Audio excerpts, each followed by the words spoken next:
Great to be here. It's the first time I've had to speak in a brewery where we got to drink at 10 a.m. It's awesome.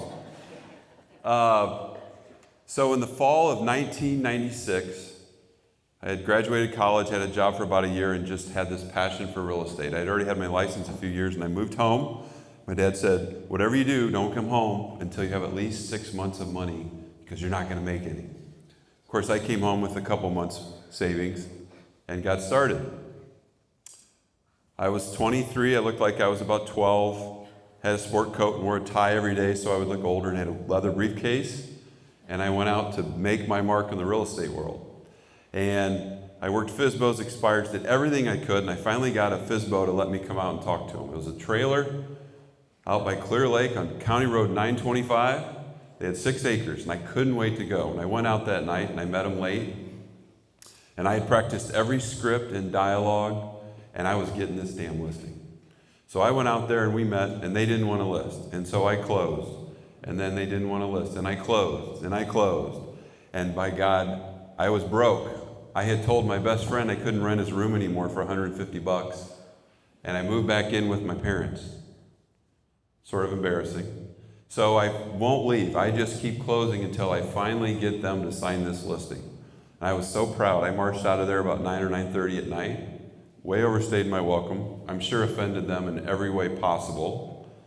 And I went home. Parents weren't there. Get up the next morning, and mom and dad were gone. They were at the office already. I think there were 7. I was agent number 7. And I walk in probably 9:30, and I'm all proud, and I walk in with my briefcase. I'm like, Dad, I got my first listing. And he goes, where the hell were you last night? And I go, why? And he goes, because Mr. and Mrs. Smith just left here. And they walked in and said, we don't know who that kid was at our house till 9:30 last night, but we want this contract canceled immediately. And so I went from on cloud 9 to about this low real quick. I realized right then that I didn't have it figured out. I didn't know what I was doing, and I needed to change the way I was going to do business. I had wonderful mentors around me, my parents. I see Pam over here and her son. We know them from way, way back. But it was really humbling. We always talk about in the business, you got to deal with rejection. You get kicked a lot. So for me, that started my lifelong journey in this business of personal growth and really trying to educate myself on doing business the right way. So we had to terminate the agreement, and I was horrified. I think I even had my sign and put it in the yard at 9:30 that night, so I had to drive back out there with my tail between my legs and take the sign down. But that's where it all started. So fast forward to today. My name's Todd Stock. I'm really glad to be here. Tyler's just a dear friend of mine. I'm in a national mastermind group. There's about 10 of us, and they're some of the brightest and best minds I'm around in the real estate business.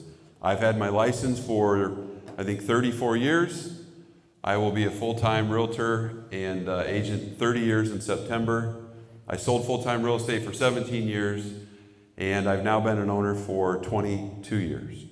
So I've been through a lot, was fortunate enough to start young, and have experienced a lot. I went through the recession of '08, all the rate changes, the boom, COVID, the next boom that was crazy town, and now back to this little bit normalized market. I've been coaching and training agents for almost 20 years. Just a little bit about my background. Our company, I talked to my former partner Larry the other day, and I said, hey, I'd like to share with the group how much business we've done, just so they know that I've been around. And I think it was over $9 billion in real estate. I said, yeah, the volume doesn't always mean a lot. We always like to say that, but what about units? I think our company's done over 55,000 units since 2003. So I've been through a lot. I'm not a public speaker. I'm a broker owner. I'm an agent. So I'm up here just to share everything I've learned through all I've been through all these years. I run meetings all the time with our agents, and I like them to be interactive. So if you have questions, you want to stop me, that doesn't make sense, or what about this scenario? At any time, stop me. I want this to be really interactive. My goal every time I talk to a group of people is that you can walk out of here with 1 or 2 practical things that you can put into play in your personal or professional life. That's it. I'm going to talk about a lot of things. I'm going to try to keep it moving. My watch is dead, so I'm going to have to look at my phone on my time here every once in a while. But one or two things, that's the deal. We're going to talk a little bit about taking action and putting things into play in your life. But if you don't do that, this is just going to be a good time, and you maybe get to have a couple beers or a cider or something like that. So thanks again to Tyler and Abby and Tom. They've been great hosts to me. By the way, my mic on? Okay. By the way, this little story about my dad, who's my best friend and my mentor. I think he's been in the business now, he's 81, been in the business for 56 years. He came with me and made the trip. He's sitting in the back corner over here. He's going to kill me. He said, don't you bring up my name today. I'm like, I better not tell him the story I'm going to tell, but he's back here. His name's John. He's awesome. He was a Remax owner for many years as well, and it was fun to have him come down, and we got to have some dinner with Tyler. So thanks to the crew here. The hospitality's been awesome. So I'm thrilled to be here. So from chaos to closings is the name of my presentation today. I'm going to move around a little bit, and if anybody does have questions, I'll run a mic to you or something like that. But Tyler did mention we have this success in real estate platform, which is essentially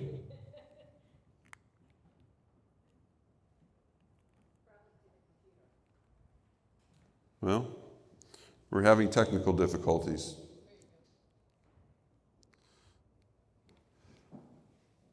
You know who I am. We have a success in real estate platform. So we do quarterly, 3 or 4 times a year, big training events, very similar to what Tyler's doing here. One of the things brokers like to do and is bring a lot of people in.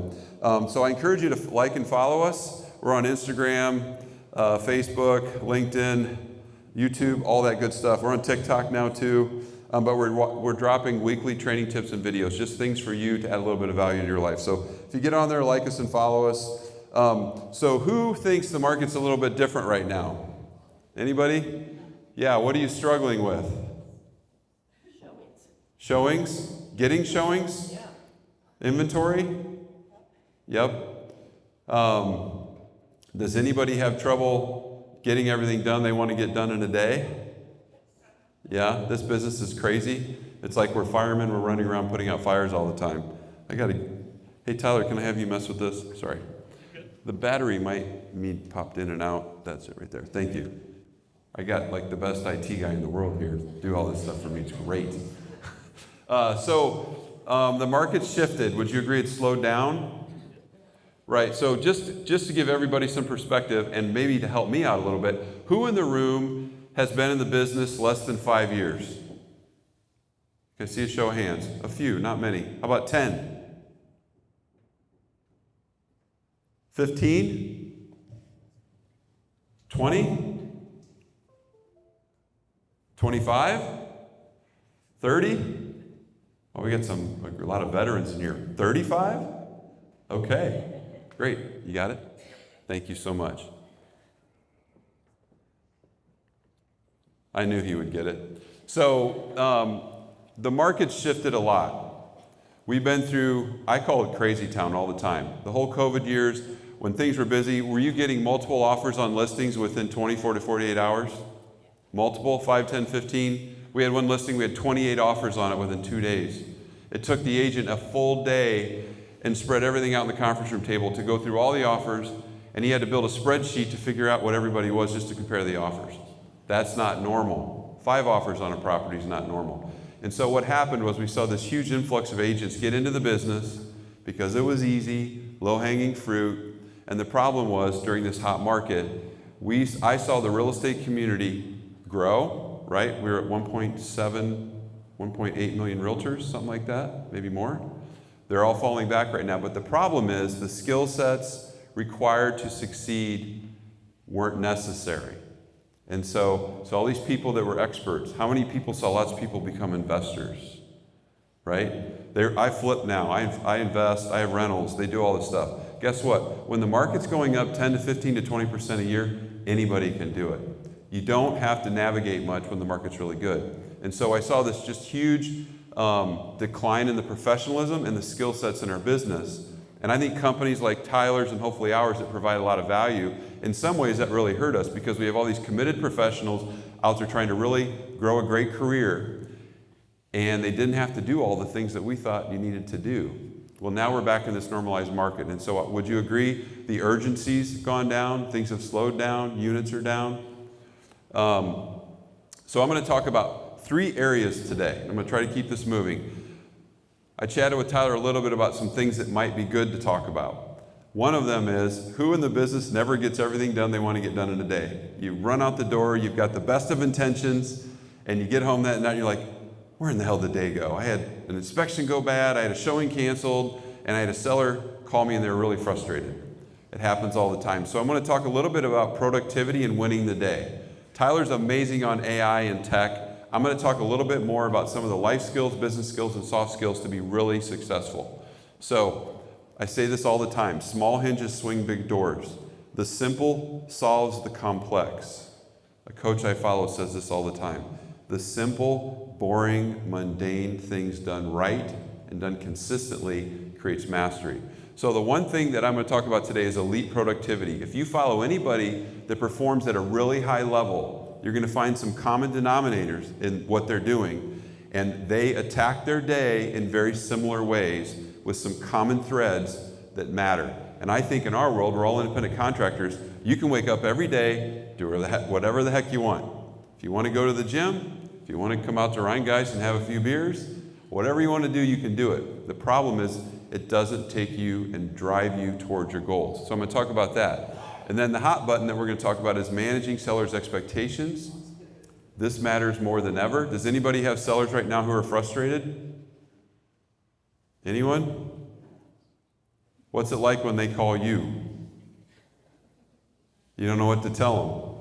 We're going to talk a little bit about their expectations, being proactive versus reactive, and setting the stage to win with sellers right now. And then lastly, we're going to talk about next level connections, which this is the fine-tuning and elite salespeople learn how to connect with their clients at a higher level. I'm going to talk a little bit about personality profiling, maybe understanding yourself a little bit better, and then being able to identify the style of your clients so you can connect with them at a higher level. Because the first thing my dad told me when I got in the business years ago, and it's an old Tommy Hopkins saying, but people will not do business with you unless they like you and trust you first. So simple, but if you cannot establish trust, the foundation of everything we do in this business is based on trust. How many people have been with a seller and you can tell they're turning on you? You can feel them pulling away. I always say it's like the big tank. You can hear the gun slowly turning towards you. You're not friends anymore. You're becoming the enemy. Well, that's the deal. You're actually starting to lose their trust. And so I'm going to do a little segment at the end of the day of my session about how to identify and connect at a higher level so you can establish a higher level of trust. So having said that, let's just jump right in. So the myth of time management. Time management, a lot of these things are cliche. I always say this all the time. You don't really need taught anything. You need reminded. We all do. We need reminded on the things that really matter. So time management. Who struggles with it here? Yes. We have a saying with realtors, the biggest draw to real estate is the freedom. The biggest downside to real estate is the freedom. So time management really gets down to choice management. We all have time. It's the decisions that we're making as we're going throughout the day. Does anybody in here ever do any of the Buffini training? We do a lot of Buffini training. He has a saying called win the day. How do you win the day? 5 out of 8 hours wins a day. How do you win a week? Usually 3 out of 5 days wins a week. How do you win a month? 3 months, 3 weeks out of a month win the month. And then usually I think his saying is 8 months out of a year can win a year. That's all it takes to be productive. And that's built in a lot of margin for all this stuff, right? You get called to go pick up a kid at practice or a sick child at school, and you had a big day planned. So I'm going to talk a little bit about a couple things I learned early in my life that changed my life in terms of being productive. And that doesn't mean I'm productive all the time. It just means it changed the game on my compass and what I was all about. So we all see this every day. It all happens at once. Another saying I love is real estate is not a marathon. Everybody says it's a marathon. It's a series of sprints. Would you agree with that? When it goes crazy, it goes crazy. And then the next thing, you're slow. I call it the curse. It's like, I'm so busy, I just want it to back off a little bit. And then you're slow and you're like, damn it, I need to get some deals going. I got nothing going right now. I've seen hundreds of assistants hired over the years because they got really busy and couldn't handle it all. And they hire them, they make the commitment, and then a quarter later they're slow as hell, and they're like, I just got to let them go. I can't handle this payroll anymore. It's this roller coaster of your business and your career. And so I'm going to talk a little bit about consistency and some ways to do that. So this changed my life. I was actually 20 years old when I read this amazing book, and it had to do with my own personal constitution. This is the concept. If you can put this in play in your life, I think it will change the way you attack your days. So let me say this: constitution-based decision making. So what is your personal constitution? And this is one of those things where you got to sit back, go to a coffee shop, go somewhere all by yourself, and start to think about what really matters to you, which is easy to talk about. It's not easy to do. What are your personal values and how do you prioritize them? So I read this book years ago called The 10 Natural Laws of Successful Time and Life Management, written by Hiram Smith. Remember the old Franklin planners for any old school people around? Does anybody remember those? I got one when I was in college because I was ready to get my life together. And they were amazing. The guy who invented those planners and that system wrote this book. So I'm just going to summarize the book. And you can all look it up, Google it, check it out. But basically, he implores you to do this. Go somewhere and sit down and really think about what matters to you in your life. And it means everything. From maybe your faith, your health, your family, your relationships, your career, your significant other, hobbies, anything you like to do. But literally, think about the things that are really important to you that matter. Write a paragraph about them. Write out why they're important to you. I remember doing this when I was 20. Can't believe I did it. Write out why they're important to you. And for me, I think I had about 6 or 7 paragraphs at that time. Throughout my life, it changed a little bit. But the tough part was this. When you're all done and you figure out, you put into words what matters to you, you have to put in order of priority each of your life values. Now that, I'm telling you, is tougher than you think. So, who in here has kids? Right? Do you put your health first or your kids first? Everybody said kids. Your values are your values. Do whatever you want. Can you take care of your kids if you don't have good health? Are you a good example for your kids if you don't take care of yourself? I'm not saying that's right or wrong. I'm just saying when you really dig deep and force yourself to make some decisions about what matters to you, the game changes. Your faith. Is your faith more important than your kids? Your spouse, your career. So you literally start to put them in order. Do you like to travel, leisure, hobbies? But anyway, create your constitution, whatever it is. It might take an hour, half hour. It might take you a day. I think he encouraged you to take a day somewhere. Go get a hotel or go on a trip and write them out. You only need to do it once, and you can revisit them every once in a while. But the game was this. Once you have your personal constitution, you now know what you're all about as a human, not an agent. And guess what? We get crazy. Who in here does to-do lists? Who makes lists? Who makes lists and then loses them and makes another list and then another list and another list? Right. So I read this the other day. The human brain can only track 5 to 7 things at once. We are not capable of remembering any more than that. It's also 42% more likely that you will accomplish something if you write it down. A goal, a daily task, whatever it is. We're just not capable. If you commit things to memory, you're going to lose. You're setting yourself up for failure, which is why we do to-do lists. I've always done them. I used to have a yellow notepad. I'd make one every day, etc. The deal is this. Once you have a constitution and you make your to-do list, which, by the way, you should have a to-do list. You should have a weekly list, a daily list, a monthly, whatever. But make your list. But where things get powerful is I do this every Sunday. I've been doing it for 15 years now. Every Sunday I plan my week, where I'm going to be, the different offices. By the way, we have 4 offices, about 155 agents right now. But I decide where I'm going to go, what's important to me. But then what takes more time than everything I've got to do is I prioritize every single task on my list based on my constitution. And here's where this gets cool. What does it mean? When you start a task, you get pulled away, you get called, get busy. So there are 2 types of tasks. And if you can get this right, it's going to change the game too. There are vital tasks and there are urgent tasks. So who can give me some examples of some urgent tasks? Urgent tasks are the fires. They're time sensitive. Anybody? What's that?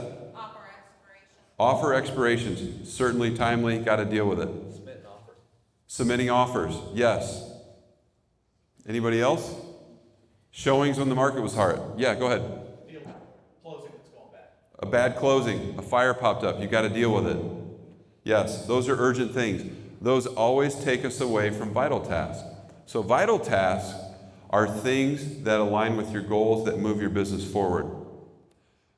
The interesting thing about vital tasks, and if you could think of any of them, what would be something that would be maybe a vital task for you to hit your goals this year in the business? Prospecting, making calls. Anybody else? Scrub your database. Reach out to your database. Get a mailer out. Set up a client event.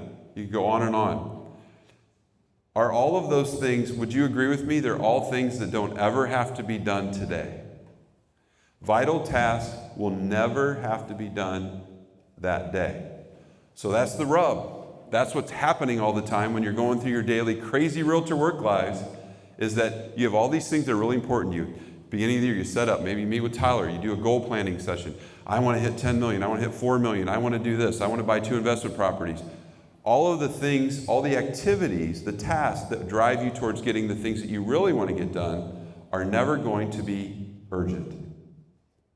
So, when you make your list, simple little thing, you need to figure out, I always say this, how to take your vital tasks and move them over to your to-do list and move them at the top of your list based on what really matters to you. You've got to find a way to make the vital urgent. And the problem is, you're the only one who's going to make them urgent, because the rest of the world is going to put you in their game. They're going to put you in their process. The coach I follow and used to work with, Wayne Frederick, said, whoever you work with, they're either going to put you in their process or you're going to put them in your process. The tasks are the same way. If you do not find a way to make vital tasks urgent, you're never going to get them done. If health is important to you and like to work out, do you have to go to the gym that day? No. You got a listing at 9:30 and you got to get up early. I'll go later. I don't have to do it. I don't have to get the mailer done. I don't have to get my CRM going. All that stuff. It's never going to become urgent. So this is a concept just for me. The whole Constitution, figuring out what really matters to you, and then prioritizing your list based on what's truly important that are vital. And so here's what happens. Here's one other kicker to this. Urgent tasks are easy. They're quick usually, unless they're a closing blowing up. But who's ever made a list in here and they go right to the easy stuff because they can check it off and it feels good? Anybody? You know when you make a list and you check it off, you get a little hit of dopamine, by the way. It's like a drug. You feel great, right? Here's the other rub. Vital tasks are never quick. They're bigger. They're more goal-oriented. They're more complex. They have more layers to them because they're bigger. And so what happens for me on my list, I always have about 3 to 5 top priorities for the week. But they're tasks that start and stop. I got this done, but I'm waiting for them to get back to me, and then we got to go do this piece of the project. They're not like a wham, bam, thank you, ma'am, check it off the list. And so what happens is, if you have a good prioritized list, you start your day with the most important things no matter what. Who's ever read that book, Eat That Frog? Anybody ever heard that book? It's a great book, old one by Brian Tracy. Get that book, Eat That Frog. It's all about tackling the biggest, toughest things first, because your day will get away from you right away. Has anybody heard of that old analogy from the professor I should have had in my presentation, where he takes a jar and he fills it with sand, which is all the urgent stuff, and then he tries to put some pebbles in and some rocks, and he can't fit everything in. Then he takes the big rocks, which are the vital tasks, and he puts them in first. Then he puts the pebbles in. Then he puts the sand in. And he's like, is it full? And then he pours some more water in, and it all fits. It's because when you are in alignment with what matters to you, it works. So that's the other piece of this. Who in here gets really stressed out when you get crazy busy? My former partner taught me this. So when you're working in alignment with your goals and you're working on the big tasks, let me back up a second. When you hit your big tasks, I may have 1 or 2 I'll hit and I start and stop, And then I just go right down to the next thing. And then I go right down to the next thing. And I go right down. And then I'm like, oh, they called back. Now I can get back up to that project. So my daily routine is I'm working this list and I'm going back to the top as fast as I can. And I'm pulled up to the top. That's important to remember when you're being a real estate agent running a business, because you're going to get pulled in 52 directions. So the moment I get a breather, I'm like, okay, I don't know what to do. I'm like, I pull my list out and I go right back to the top. And I might work my way down 4, 5, 6, 7, 8 things until I get to the next thing I can do. But I'm constantly focusing on the highest priority activities that will change my business and my life. Otherwise, you get caught in the weeds, putting out fires, spinning your wheels on the mouse wheel, you don't get anything done. So, critical concept, I wanted to mention that. The other thing is this: when you do this process consistently, you're going to realize this. There's going to be a whole bunch of stuff you're never, ever, ever going to get done. Accepting that will change your life. They're important things that matter, you won't get done. But the reason they won't get done is because you're spending your time doing more important things. So you want to talk about stress, overwhelm? I'm going to talk about the brain here in just a second. Fear and overwhelm, what do they create? You shut down. You don't get anything done. So when you know you're not getting a lot of things done, but you know you spent all your time working on the things that mattered the most, you're not as stressed out. You handle all this crazy business a lot better because you're doing constantly every day the things that will matter the most. And so that process, for me, has changed my life. I go home every week and the bottom 2/3 of my list never gets done. A lot of days the bottom 3/4 doesn't get done, but I was focused on things that really mattered. For example, this presentation was very vital. I had to get it done. And if I didn't make it urgent about 3 or 4 weeks ago, yesterday I'd have been up until 3 in the morning trying to get all this stuff ready to come in here. So you've just got to find ways to do that. Yes? Tell them what you did this last week. In just in my life? Yeah. Oh, so we had dinner last night. I've had a crazy week. Last week, I have 3 daughters, by the way. One's 22, one's 20, and one's 18. I never knew how dumb I was until I had teenage daughters. Does anybody here have daughters? I love them. They're amazing. But my oldest just graduated from Miami, Ohio, just up the road. She's in dental school now. And then my middle daughter's a junior at IU, and my youngest is a freshman at IU. But Sunday, we had to take my middle daughter down, move her into her apartment, down and back 3 hours each way. And then Monday night, we drove down to Indianapolis. I had my leadership team meets every Monday morning. We met, had another meeting after that, went home, loaded the cars, went to Indy, saw my daughter in Indy with the other 2 girls, had dinner, stayed the night, 5:30 in the morning, went to school, moved her in, got home at 9:30 or 10 Tuesday night. Wednesday morning, ran my company sales meeting yesterday morning, and then ran home. The old man picked me up, and I came down here and had dinner with Tyler. So it's been a crazy week, but I was prepared. I stay on track. I have weeks I don't, but this process really can change your life. And so when you talk about peace of mind, avoiding stress, avoiding overwhelm, keeping in alignment with what you have to do, it's amazing what it does for you if you know you're always working on things that matter the most. So that's a little bit of how my week went. But the girls are great. They're doing great in college. I have so many one-liners from my teenage daughters, I won't go there. But the latest one I posted on Facebook recently was my youngest, who's 18. We were in the house, and she was supposed to be packing, and I kept yelling for her, and I couldn't get her. I'm like, did she leave the house again? Where did she go? We have to leave. So I call her, and she answers right away. I go, hey, where did you go? She goes, I'm in my room. And I go, well, dude, I've been called bro 100 times a week lately. So I said, she goes, I have my headphones in. I go, dude, what if there was a fire? And she goes, duh, I would smell it. So I was like, oh my goodness, I'm done. I can't do it anymore. Anyway, great week. My girls are great. So this vital versus urgent task, having a constitution, and the way you attack your day, I'm telling you, as an agent who has all this freedom and flexibility, it will really change your productivity in a big, big way. Any questions about any of it? Okay, another little concept, if you can put this in play. Daily minimum standards. Who has daily minimum standards in here? 1, 2, 3, 4. Okay, 5. A few. This is the concept that I put in play. There have to be certain things that you're going to do no matter what daily. There's another book out called One Small Change. It's about the Kaizen way. Has anybody ever heard of the Kaizen way? It's kind of an old Japanese process to be productive. It's this, and there's some science behind it.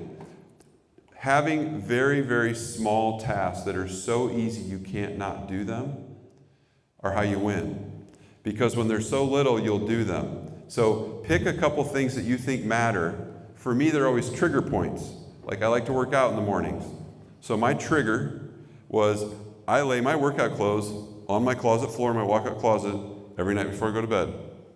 So when I walk in there, it's like they're right here, I'm going to put them on. But that is a habit stacking. Has anybody heard of that? That always leads to me going out and getting a cup of coffee. Well, my workout clothes are on. I know I got a meeting, but since they're on, I might as well go work out, even when I don't feel like it. So daily minimum standards are not letting your emotions and how your feelings affect what you're going to do. By doing that and stacking some little things, you're going to create some momentum in your life. And you're going to get oxytocin and dopamine hits because you're doing positive things that all started with one small thing. And then what happens is you're going to retrain your brain because you like how you feel when you do those things. And you start associating productive activities and habits with what you're doing. Not sitting around eating a pizza. So little things like that make a big difference. So daily minimum standards. Does anybody have an example of what could be one? Make your bed every morning. It's a great one. One of the best speeches ever. Anybody else? Yes. Paying your agents every day. That's a good move. Thanks, Tom. We have a saying in the company, don't mess with people's money. You got to get it right when it's the money. If you ever want to get somebody, it's very urgent, very vital. So good for you. Anybody else? Pray every morning. It's great. Decide what's in alignment with your values and make a couple daily minimum standards. Are you going to raise your hand? Okay, sorry. Pick those and then create a daily standard, which is going to lead to my next thing, is what are your non-negotiables? Is there anything that you're willing to say, I have to do this no matter what in my life every day? Decide what they are. If you know what they are, you'll have some accountability with yourself, which leads me to this. When you put these things all in play, routines really lead to confidence. So who in here can remember on their first listing presentation? Did anybody nail their first listing presentation ever? I have this saying, if you want to get mastery, you've got to be willing to do things poorly before you get good at something. That takes courage, you got to be brave, but routines create consistency and confidence in what you're doing, and when you can attack your day with some confidence, it's a big deal. So, just real quickly, the neuroscience of momentum. So has anybody ever heard of the concept called flow? I was in the zone, I was on that listing, and I just nailed it, and I had such a productive day. So there are other things going on here. So all the old cliches and some of the old things you've heard about for years, there's actually now a bunch of science behind it all. But is everybody familiar with the prefrontal cortex in your brain? It's like the CEO of your mind, right? It manages everything. It's what allows you to be bold. It's where creativity starts. It allows you to manage a lot and attack life in a bold way. But has everybody heard of the amygdala in your brain? So I always find this funny. The amygdala is the part of your brain that's fight or flight. It doesn't like stress. It's the part of your brain that tells you there's a lion coming at you and you got to run. Same kind of deal. So for me to get up and talk today, I've done this a few times, but I'm sure at some level my amygdala was still fired up, right? If you have a big appointment or you have a seller who's really upset with you and you got to go meet with them, do you get a little bit nervous? Sweaty palms? If you're going to jump off a cliff and go cliff diving, anything that happens that creates stress or you're nervous or scared, the amygdala fires up. What I want you to know about today is that when you get like that, it shuts the prefrontal cortex down. So if you ever think about in your business, you have some ideas, some parties, you're going to make a lot of calls, you're going to be doing all these things and create some momentum. When you're nervous, your stress is up, the amygdala is fired up, and it's trying to protect you. And it shuts everything else down, your creativity, your boldness, your confidence. It all goes away when your amygdala is fired up. And so daily routines and habits create momentum. By doing small little things, you create confidence, and you keep the amygdala over here out of the way, and it's not worried. Because when I talked about fear and overwhelm, has anybody ever set a huge goal? It's exciting, and then you just don't know where to start. It's because of fear and overwhelm. It's too much. So you have to reduce things down to daily habits. And when you do that, you keep the amygdala out of the game. You allow your creativity and your boldness to move forward. The prefrontal cortex also drives action. And so you're going to create momentum in your life and your business by doing these things, by starting really, really small. So here's the question I have. Are you willing to be held accountable? So the last piece and magic to productivity is accountability. Do you guys ever have any kind of accountability in play in your business? Yes? Who said that? What is it? You have a coach. And so how often do you talk? Every 2 weeks. And do they ask you, do you have to tell them what you were going to do? Yes. And then when you get back with them, you have to report in on what you did? Yes. Yes. How's that go? Yeah. Right. Yes. So one more thing about accountability, and then we're going to move on to the next session. We have these small accountability groups called sprint groups. We do them once a quarter. They're usually 10 to 15 people, but it's a cool concept. Everybody's got to come each week. There's rules. You got to sign a contract. If you're late, you don't get to talk. If you miss and it's unexcused, you're out. And I have to hold them accountable, which I don't like, but I do it. They have to come to the table with 3 micro commitments. And when I talk about these daily habits and routines, micro commitments are game changers. 3. And then here's the rules, and there's psychology behind this. When you come back, you have to report to the group what went well, what got in the way, and what would you do differently next time. That's it. There's a word that I've omitted from those questions, and it's why. When you ask people why, you create a defense mechanism, because I'm coming at you, and you get defensive, right? And your amygdala fires up, and you don't want to talk about it. So it's this growth-oriented mindset of what went well, celebrate your wins, focus on what's effective, forget about what's not, because whatever you focus on, you're going to manifest and create in your life. Whatever you decide to think about or tell yourself, just so you know, your subconscious mind will go doing all they can to look for it and find it. If you start telling yourself you're going to have a great year because you do these things, even if it hasn't happened yet, your subconscious mind will start pulling you towards it, looking for any opportunity to do it. It's called the reticular activator. Does anybody ever here buy a car? Anybody buy a car recently? What'd you buy? We got a truck. You got a truck. Do you see those trucks all over on the road now all the time? Who's had that happen? That's your reticular activator. That stuff's still in play in your business and your life. So same deal. Your mind starts working for you to do that. So we avoid what they have to report in, and then what got in the way. Eliminate obstacles so you can keep moving forward. So any questions on that? Here's my last question. Accountability. It is the magic dust in performance, because there are days you just aren't going to do it. But every time I've had a coach or I've had to go back in front of that group and tell them I didn't get my stuff done, I do it because I'm going to have to be held accountable to do it. So it's the magic glue to goal setting, productivity, and all those things. So here's what real accountability looks like.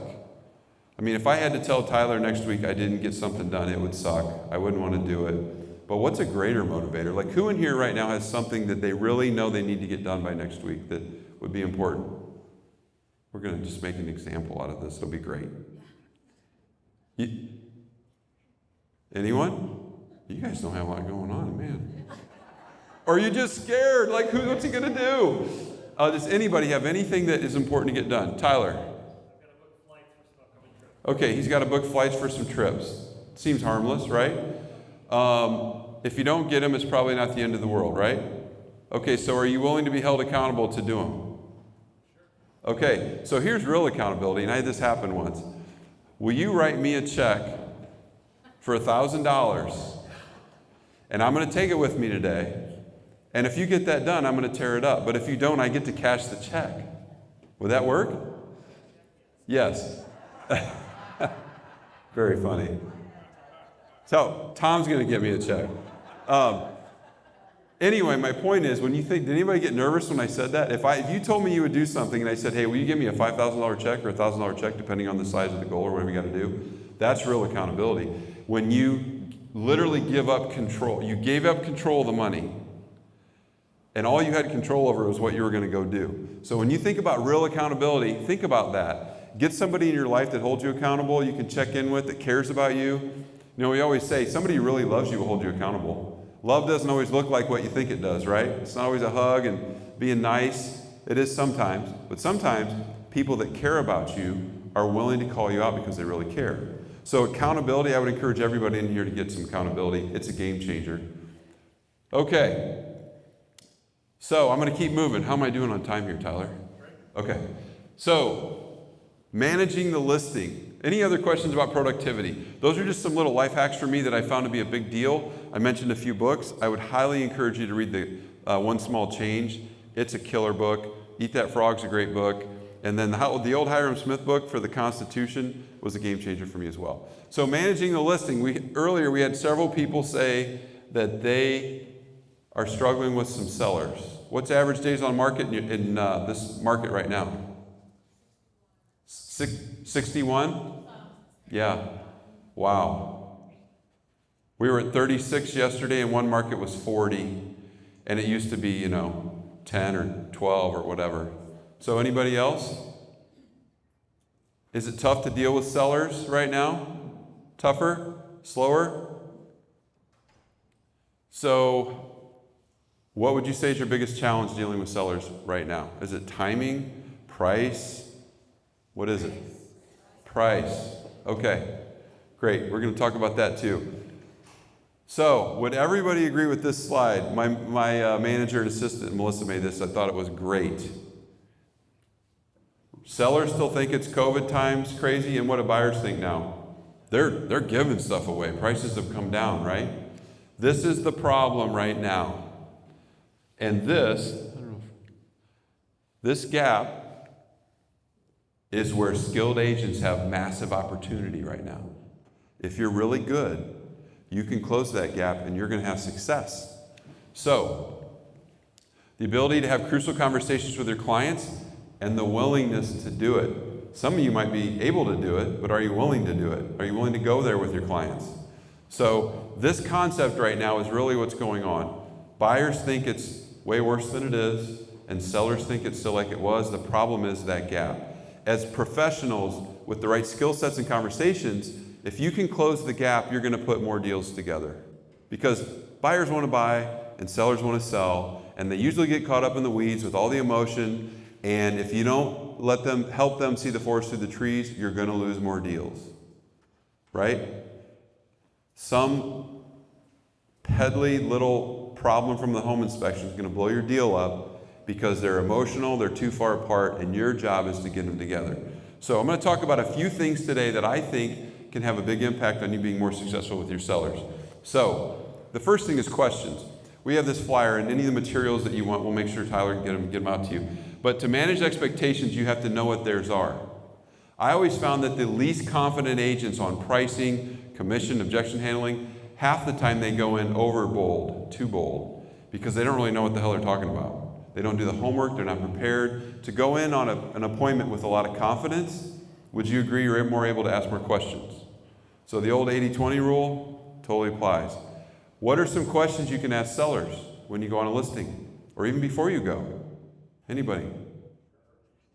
What's your urgency? What's your timeline? We have 13 seller questions. You don't have to go through them all. We'll get you copies of them. But these are the kind of things you would ask. I'll just go through a few. Have you ever sold your home before? Tell me about it. How'd it go? My agent was an absolute jerk, and I can't believe you guys get paid what you paid. Or, oh my God, they're great. She was in my daughter's wedding. I mean, you don't know what you're going to get. You need to ask. I mean, you could have two polar opposite responses from two different clients. How did it go? Do you think selling a home is easy? That's a little bold, but you're going to find some people that think that it's a piece of cake. How long do you believe it should take to sell your home? How much negotiation do you believe it should go on in the sale of a home? What's the most important thing in the sale of your home to you right now? What's the next most important thing? I always call it peeling away the layers of the onion. Go another question deep or two. This is huge. This is before you've even gone through your listing presentation. You're just finding out information. What do you expect from the agent who hires you? What can I expect from you? How about that? How about you flip the script on them and say, hey, what can I expect from you in this relationship? This is a two-way street. I love this one. I'm going to make sure I read it right. How does someone lose with you? How does someone win with you? Those are great questions. I always say if you just ask 2 or 3 of these, you're going to have a great handle on where your client's at mentally and emotionally, timing, what they want to do. You can ask a million other questions. My dad taught me lots of. Have you had the home appraised recently? I'm like, man, that guy, he'd say anything. And he gets all, yeah, we did. Well, have you refinanced? Yeah, we did about 3 months ago. Oh, really? Can I get a copy of that? And I will train and coach new agents, and they're like, oh my God, you asking for the appraisal? He goes, yeah, we'll see what the market's like, because he was confident. So don't be afraid to ask those questions. How do you prefer to communicate? I can't tell you how many sales issues I've had to mediate where the seller came in and they were so mad at our agent because it was, and most of the time, I don't want to like pigeonhole anybody here, but it was an older seller and a younger listing agent. And they would call them, and then they would text them, and then they would call it back, and then they would text them, and they were not mirroring and matching the types and styles of communication, and it created friction, and you had everything blow up. So you want to mirror your client's communication style and make sure you just ask them how they want to communicate. Unless it's critical information, and then you need to meet and talk. You have to talk in this business, by the way. We say that a lot with some of the newer agents. But anyway, another question on a scale of 1 to 10, how honest can I be with you? Yeah. Well, what do you mean? I want to be a 10. Okay, well, I don't know. A lot of sellers don't really want to hear about the house and the condition. I'm here to help coach you and guide you through. I'm your advocate. So just some of the questions you can ask early are game changers. But this is huge. There's 2 concepts I'm going to share with you quickly on listings. And those of you who've been around a while, maybe you've done some of this. But I'm going to just talk real quickly about the pricing triangle. There's a couple different triangles I'm going to show, but this is an interesting one. It's the psychological concept of when you go on listings. I talked earlier about trust, right? So has anybody heard of a triangle in like psychology? What's a triangle? So Eric, you're good. If Eric and I and Tyler are a triangle, it's easy for Eric and I to talk about Tyler right now because he's not here. Can you believe that he didn't buy me another beer at Ryan Guys? And that meeting was whatever. It's easy to do that. And then if I'm with Tyler, it's easy to talk about Eric.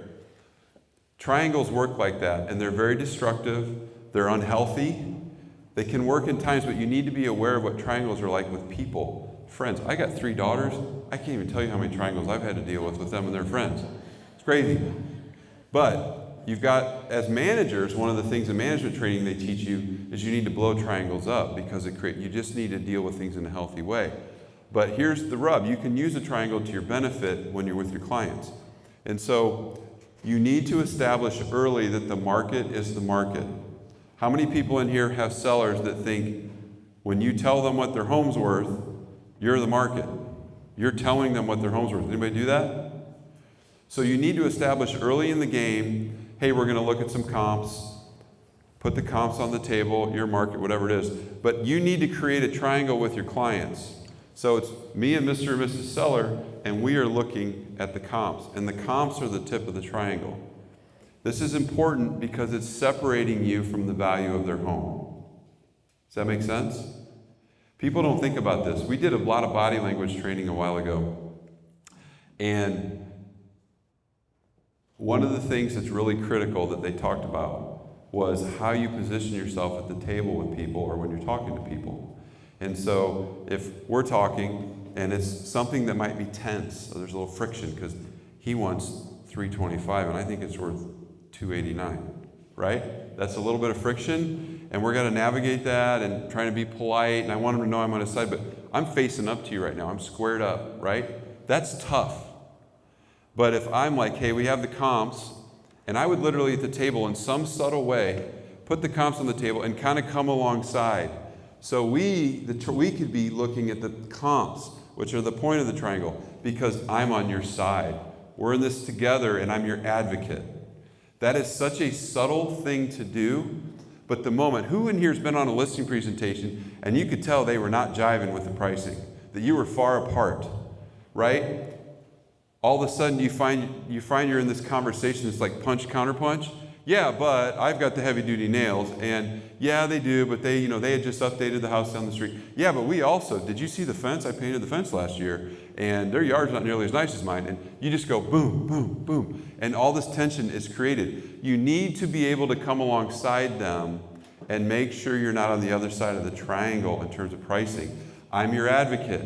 We're working on this together. And if there's any venom or any friction, it's focused on the market and on the details, and you're looking at it and working on it together. It is so subtle. I've seen it hundreds and hundreds of times matter. When you're presenting offers, same thing.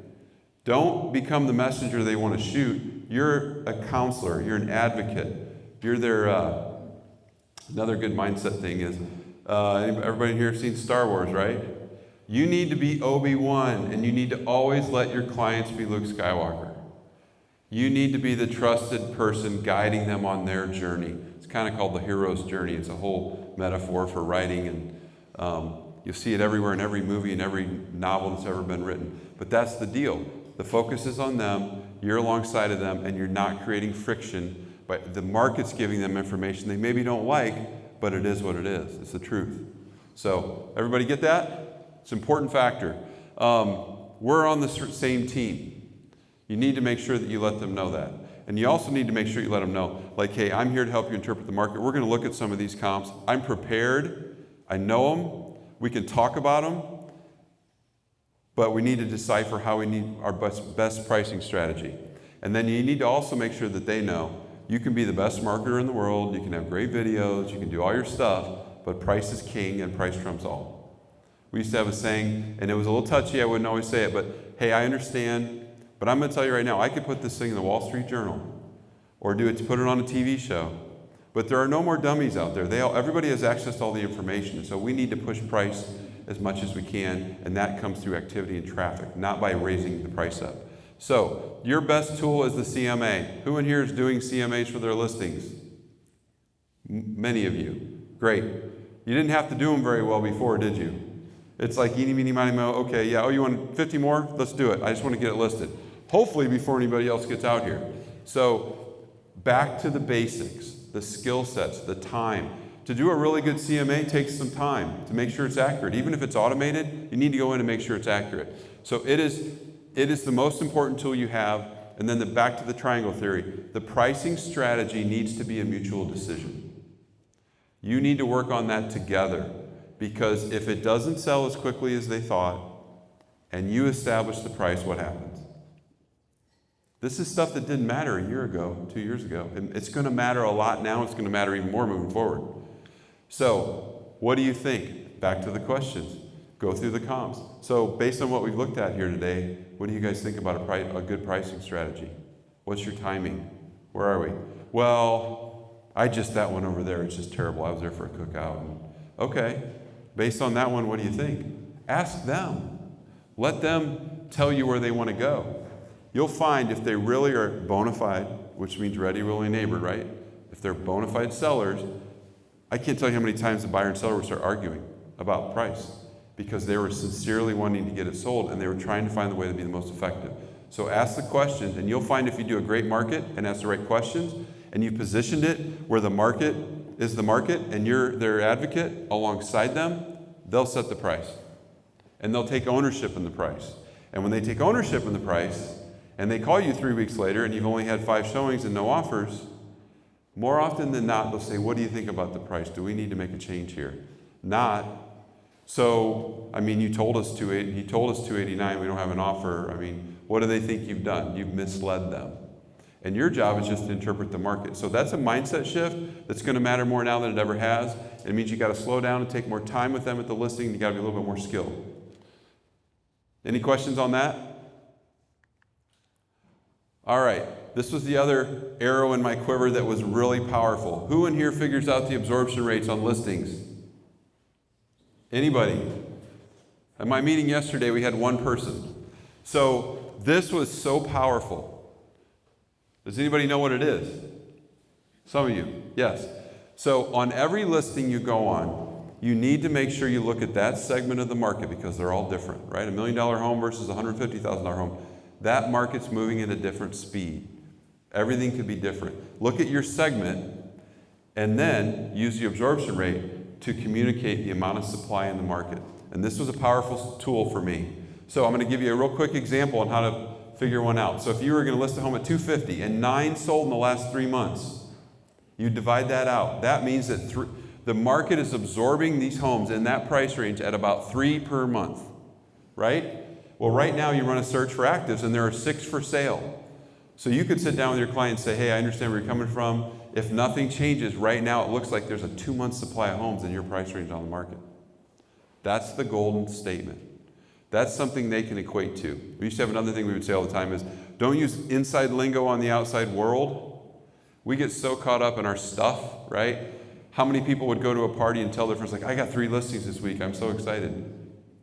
Guess what? The consumer doesn't care how many listings you got. They care how many homes you sold.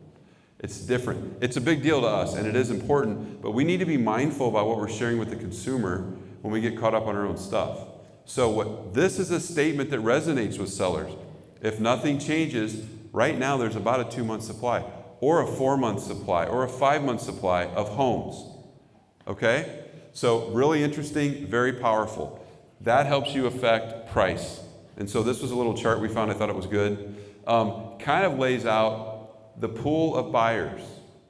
And if you want to price it high, that's fine, but we're going to really minimize the number of people that we can have looking at the home. And it's a race. Another concept on sellers is, once you decide you list your home, I always say this, it's like driving a stake in the ground. Guess what your house isn't going to do anymore? Appreciate. You're done. You decided to sell. You told the market, here's what I'll sell it for. And crazy times are over. So unless you get 3 buyers and you get lucky, it's not going up in value anymore for that seller. It stops. And so the game becomes, how quickly can you get the home sold once the appreciation stops? That's powerful too for sellers. What's the rule of thumb when you own a home? How much does it cost every month?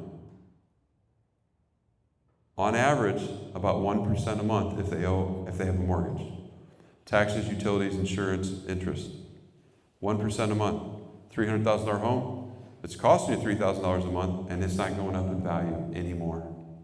So my job is that how quickly can we get enough people in here to get this sold? And price becomes a function of time and getting it sold. How many times do they get in a situation where, like, well, we can price it here, but if it takes you 3 more months to get it sold, that's $9,000. You've lost $9,000. So time becomes a big factor in pricing. So this was a great chart. I'd encourage you to have some kind of a graphic that illustrates to them the pool of buyers and that time's a big factor with price. Okay, has anybody ever seen this old chart? This is a little dated, but I want to mention this. How many people have sellers say, hey, can we just try it here for a while and then we'll bring it down later? Right? You should say, well, I'll tell you what, let's try my price first and we'll try your price later. That doesn't usually work. But this is an old bell curve example, and I just want to mention this. So the rule is, this one said 4 weeks. I think it's changed over the years. It's a little dated. But this chart is powerful. I just used to pull out a piece of paper and draw this bell curve like this. And on one axis, right here, we would have the number of showings. And then we have time. Well, on this was also price. And so I would say to them, I know I'm on both sides here, they would say, well, can't we just start up here for a while? And I say, well, we can, that's fine. Don't push back. We can. But the problem is, if we wait to drop it, we're going to miss the greatest pool of buyers that are going to see your home when it first hits the market. So you're in control, we can do this, but we're really decreasing our chances to make this happen. So, and then what can happen is you start chasing the market down and use those words. And I used to stair step it with a pen. We're going to start chasing the market down with their price drops, and we're missing these pool of buyers. These are visuals that are simple to explain. Sellers can understand it, and you say, look, I'd rather really do my homework. I prepared on the CMA. We've talked about pricing. I know you guys agreed it probably is worth somewhere around here. What do you think we give it a go? I would much rather have you price it where we think it needs to be and hold firm and not negotiate very much than try to do it higher and negotiate down later. Because if we do, we're going to miss all the buyers. Let me do my job. If we get off, how many would agree if you get an offer or you have 4 showings the first week and you get an offer and you counter, you can call the other agent up and say, hey, just so you know, I'm sending a counter over, but I wanted you to know we have 3 more showings tomorrow. Does the game not change? That is what drives price more than marketing and all those other things. Getting bodies and people there to look drives everything, and it allows you to do your job. So, any questions about that? Great tool. One more thing I want to mention about that. Next level service for your sellers means weekly check-ins. People didn't have to do this for a while because it's sold in a week. Did you know that the average call where you call a seller takes 2 minutes to check in? Anybody know how long it takes when they call you? 22 minutes. Think about that. You're playing defense. Just to check in to say, hey, just so you know, nothing's happened this week. There's been one hit the market, but I haven't seen anything sell. It takes a couple minutes, right? What do they think you're doing when you don't talk to them? Nothing, right? Even though things are happening. So weekly check-ins are a big deal. And if anything is sold or you're struggling and you're going to get into these later weeks into the listing, maybe weeks 3, 4, 5, 6, 7, be willing to call agents who have shown the home or another home that's sold. Call the listing agent and say, hey, I saw that sold. Who sold it? If you're willing to do it. And call and find out, did they look at this one? Because if you're able to call your seller and say, hey, just so you know, we don't have any showings this week. One did sell, but I checked on it, and they didn't want yours because of the school system or the pool or the master was on a different floor. If you will go to that level and make the extra call, it'll change the game with your relationship with your seller. They will trust you, and they're going to give you the time you need to be successful in the market. Because again, time is going to become the factor. They need to give you the time you need to be successful. So, any questions about that? How am I on time, Tyler? Okay, great. So I'm going to move on to the third piece of my presentation, which is next level connections. I'm going to grab some drink here. Has anybody ever heard of the DISC assessment? I see 1, 2, 3, 4, 5. Is anybody in here taking the DISC? All right. Who's willing to tell me what your profile is? Yeah, go ahead. High C, high S. Okay. Anybody else? ID? ID, okay. Sorry. So, there's all these tangible things that we can talk about with pricing and sellers and managing expectations. We talked about being really productive in the beginning of the day. This is the nuance and next level selling.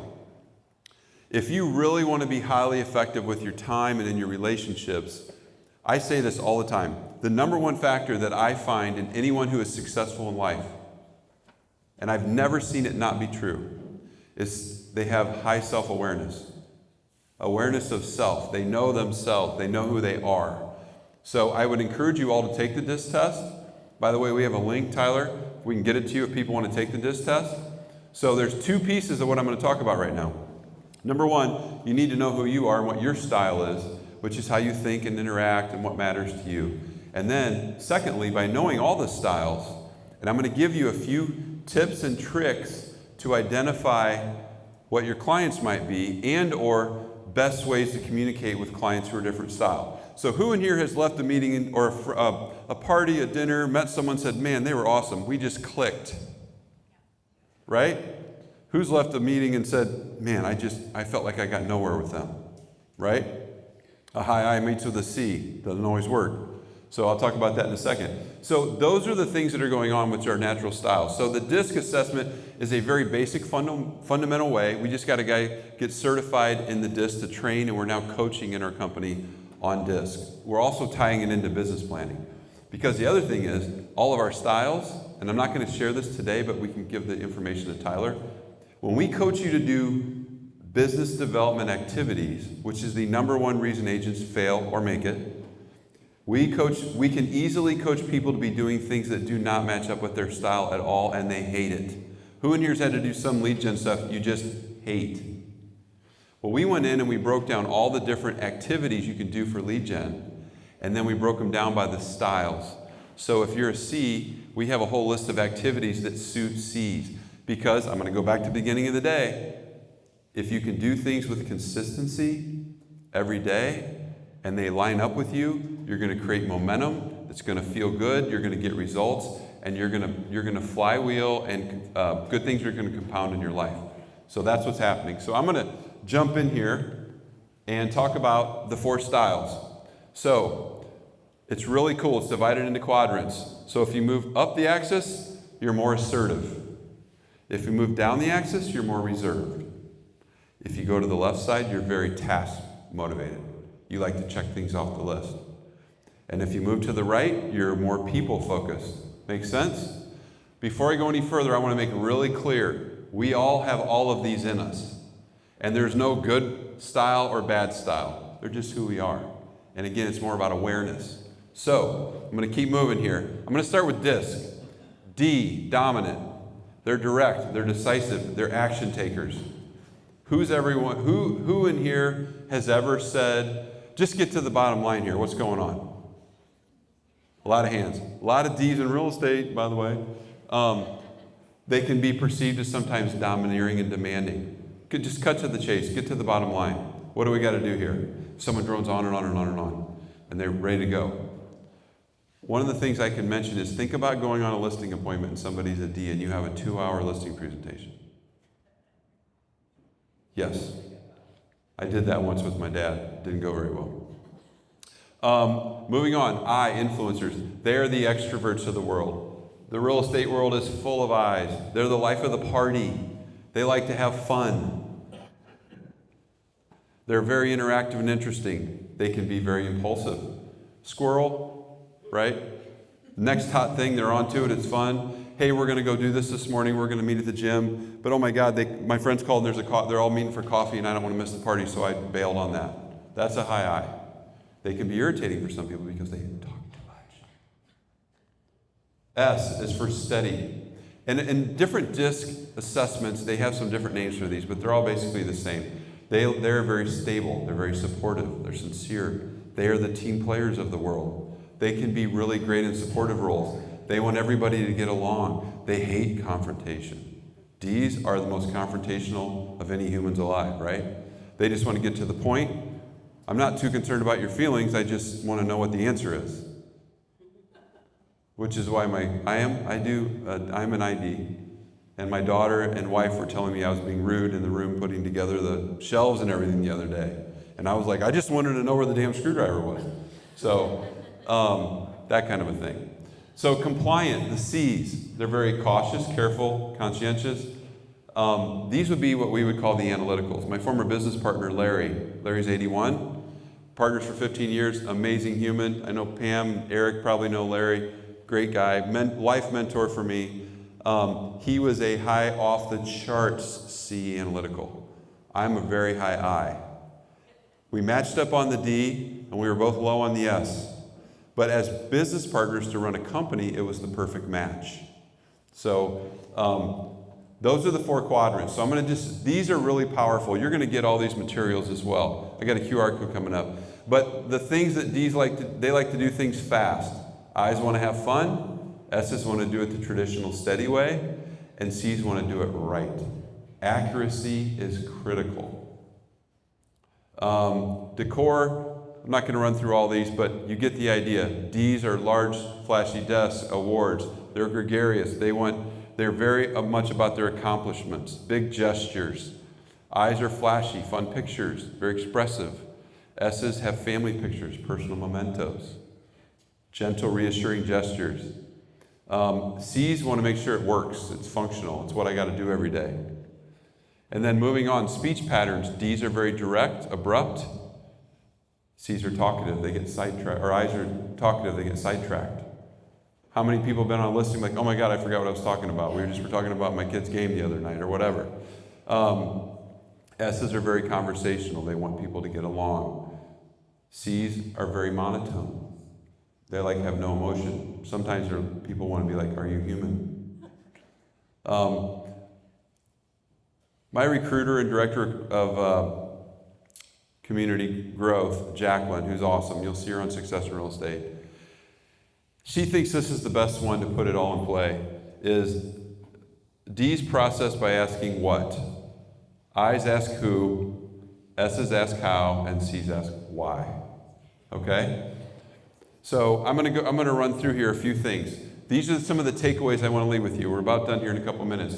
But when you're working with D's, so they're going to say things like, hey, can you get to the bottom line? What time is this going to be over? Hey, do you know the price yet? Who's going to ask you on a listing appointment right away? I would always go and say, hey, before I get started, because I got a lot of things to talk about, what's important to you that I make sure I address today? D's would say, well, I want to know what the price is and what your commission is. I got a D, guaranteed right there. They do not want you to be there too long. They want the answers, and they want to make the decision. More importantly, they want control. Be mindful to let them make control. How do you feel about that? Based on these comps, what do you think? What do you think about price? Well, tell me what you're thinking. Here's the comps. My CMA came up with X. Let them have control. Be concise, focus on results, and skip the small talk. They don't want to hear it. They want to get down to business.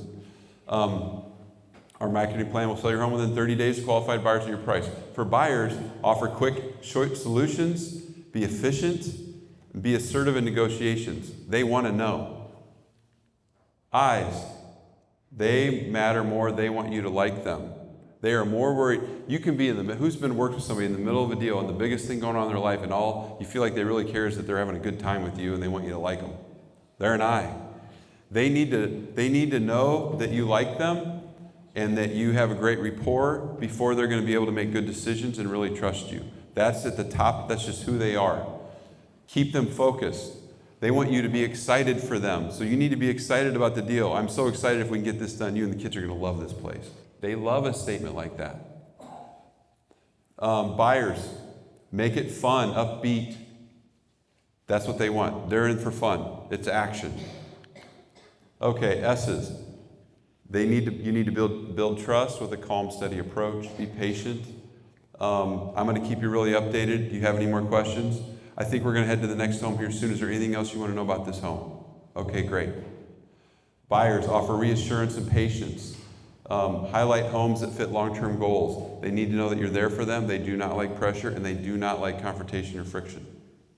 So you got to be mindful of that. And then C's, they need data. You will not get a C to make a decision when you're with them if they have not processed what they need to do. So don't close anymore. Don't ask them, do you want to write an offer? Let them go away and do that. Focus on facts. They need details. They need to process all of it. So when you're with these clients, it's critical that you identify them because you can be on listings or with a buyer and you're just rubbing them the wrong way and you don't even know it. And so we're in positions now with a slower market, the new normal market, where it was chaotic and now it's not. You're going to have more high-level conversations, more detailed conversations, more tougher conversations with people, and if you don't know who they are and what resonates with them and how they connect and process, you're going to miss the mark sometimes.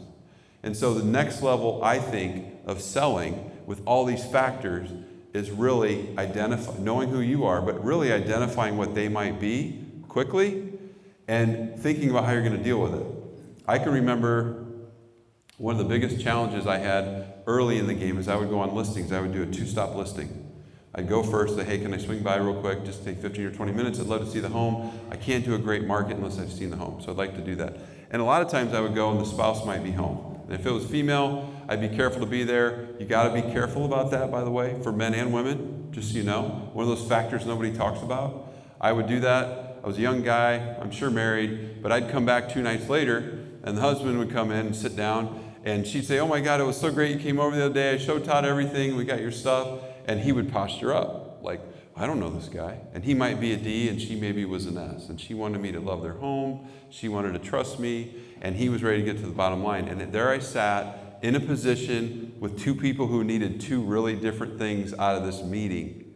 This is where great agents are going to figure that out. And you're going to decide who to maybe to key in more and say, hey, do you have any more questions? I know we talked about that the other day. And I might ask the question, hey, what's important to you in this, getting the home sold and listing the home? He'd say, well, I want to know the price and commission. She'd go, well, I just really want to know if we need to redo that bedroom. We need to get all that old dining room stuff out of there. I was going to get all the curtains out. Do you want to get the wallpaper down? I'm worried about the kids in school and the showings. Different approaches. And so you need to be mindful of that, and you need to be able to quickly speak to both parties about what's important to them and pull it back together. Because I'm certain I lost many listings where I went in and I clicked with somebody, probably because we were the same style, and I rubbed the other one the wrong way and I didn't get the listing. So being mindful of that, asking great questions, understanding what matters to them will allow you to connect at a higher level, build more trust, and be more effective and sell more deals in less time.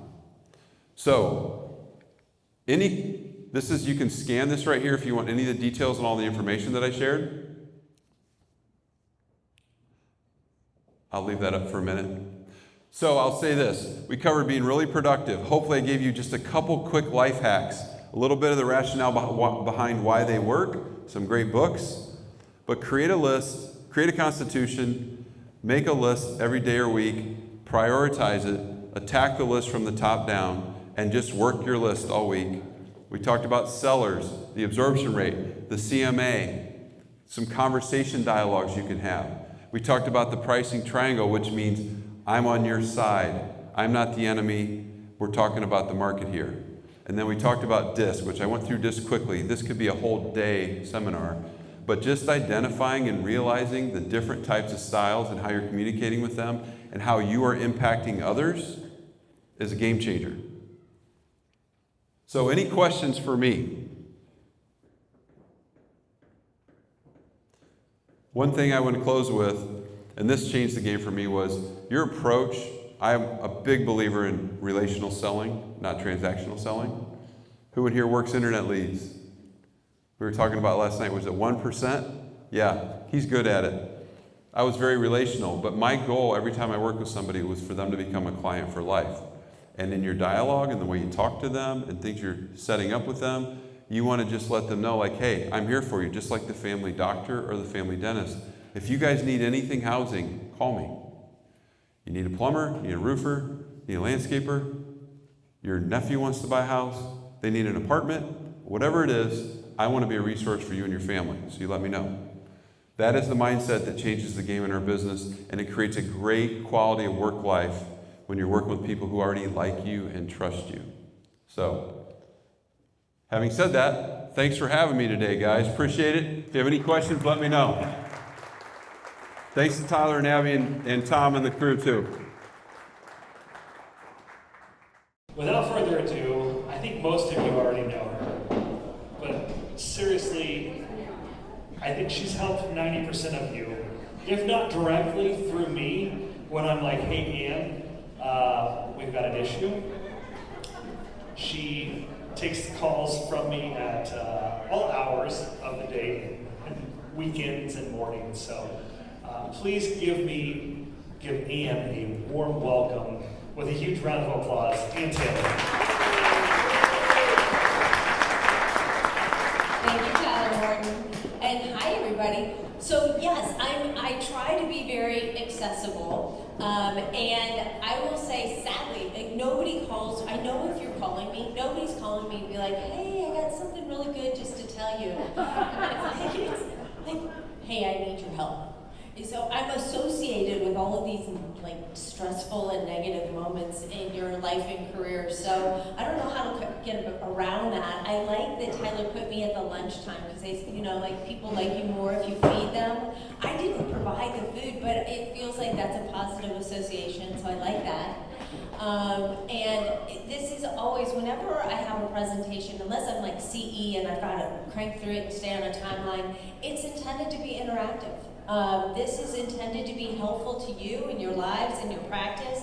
If you have questions, if you have examples, if you have thoughts, hand up, and we'll talk through this afternoon now. If you do, I know there is plenty of food. Please, please, please don't hesitate to get up and grab some more food. If you need to go to the restroom or take a call, you are not going to bother me or faze me at all. So I will get started. Again, I think I do know most of you. I have been in practice now for over 30 years.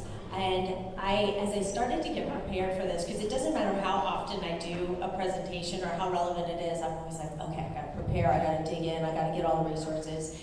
And I'm grabbing all this stuff from all these different legal blogs and NAR, and I'm like, why am I doing this? This is like literally everything I'm pulling is just what happened last week. So we'll talk through every example you're gonna hear today. Is not something that I read somewhere once. This is something that happened yesterday, last week, last year. This is something that is happening to your colleagues. Any type of legal issues or trouble that you face is something pretty commonplace. What's the title of this? Like, how to stay out of realtor jail. So this very dramatic, Tyler. But I will say, you are not going to realtor jail. There's the good news.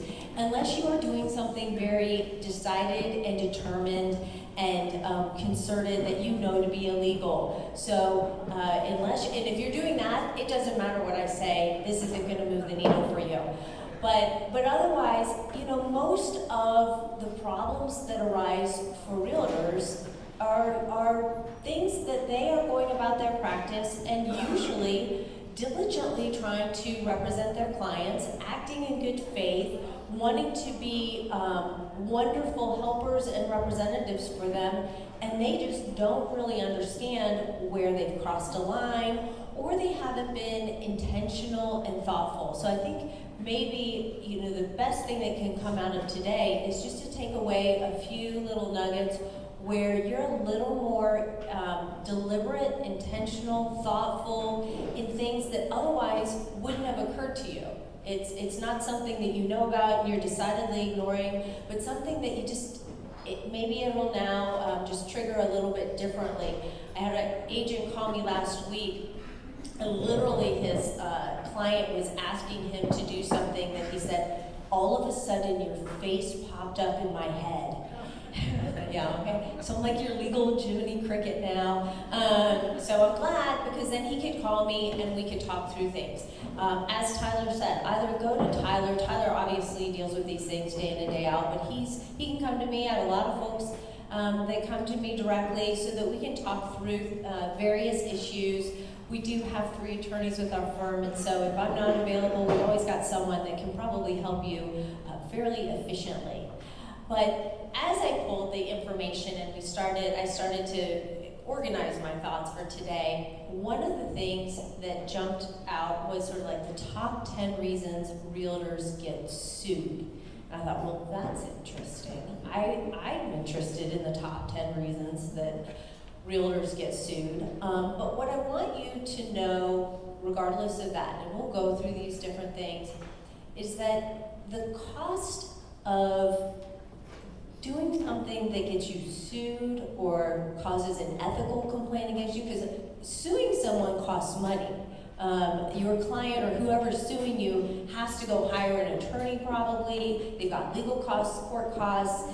It costs them extensive time and money. We all know that the complaints with the state or local boards, they don't cost anything. So there's a lot more of those. So even though I'm going to focus on the top reasons people get sued, honestly, these are the things that very much align with, overlap with ethical and licensing law complaints, where they spend a real thoughtful half hour writing something down, and now it's your problem.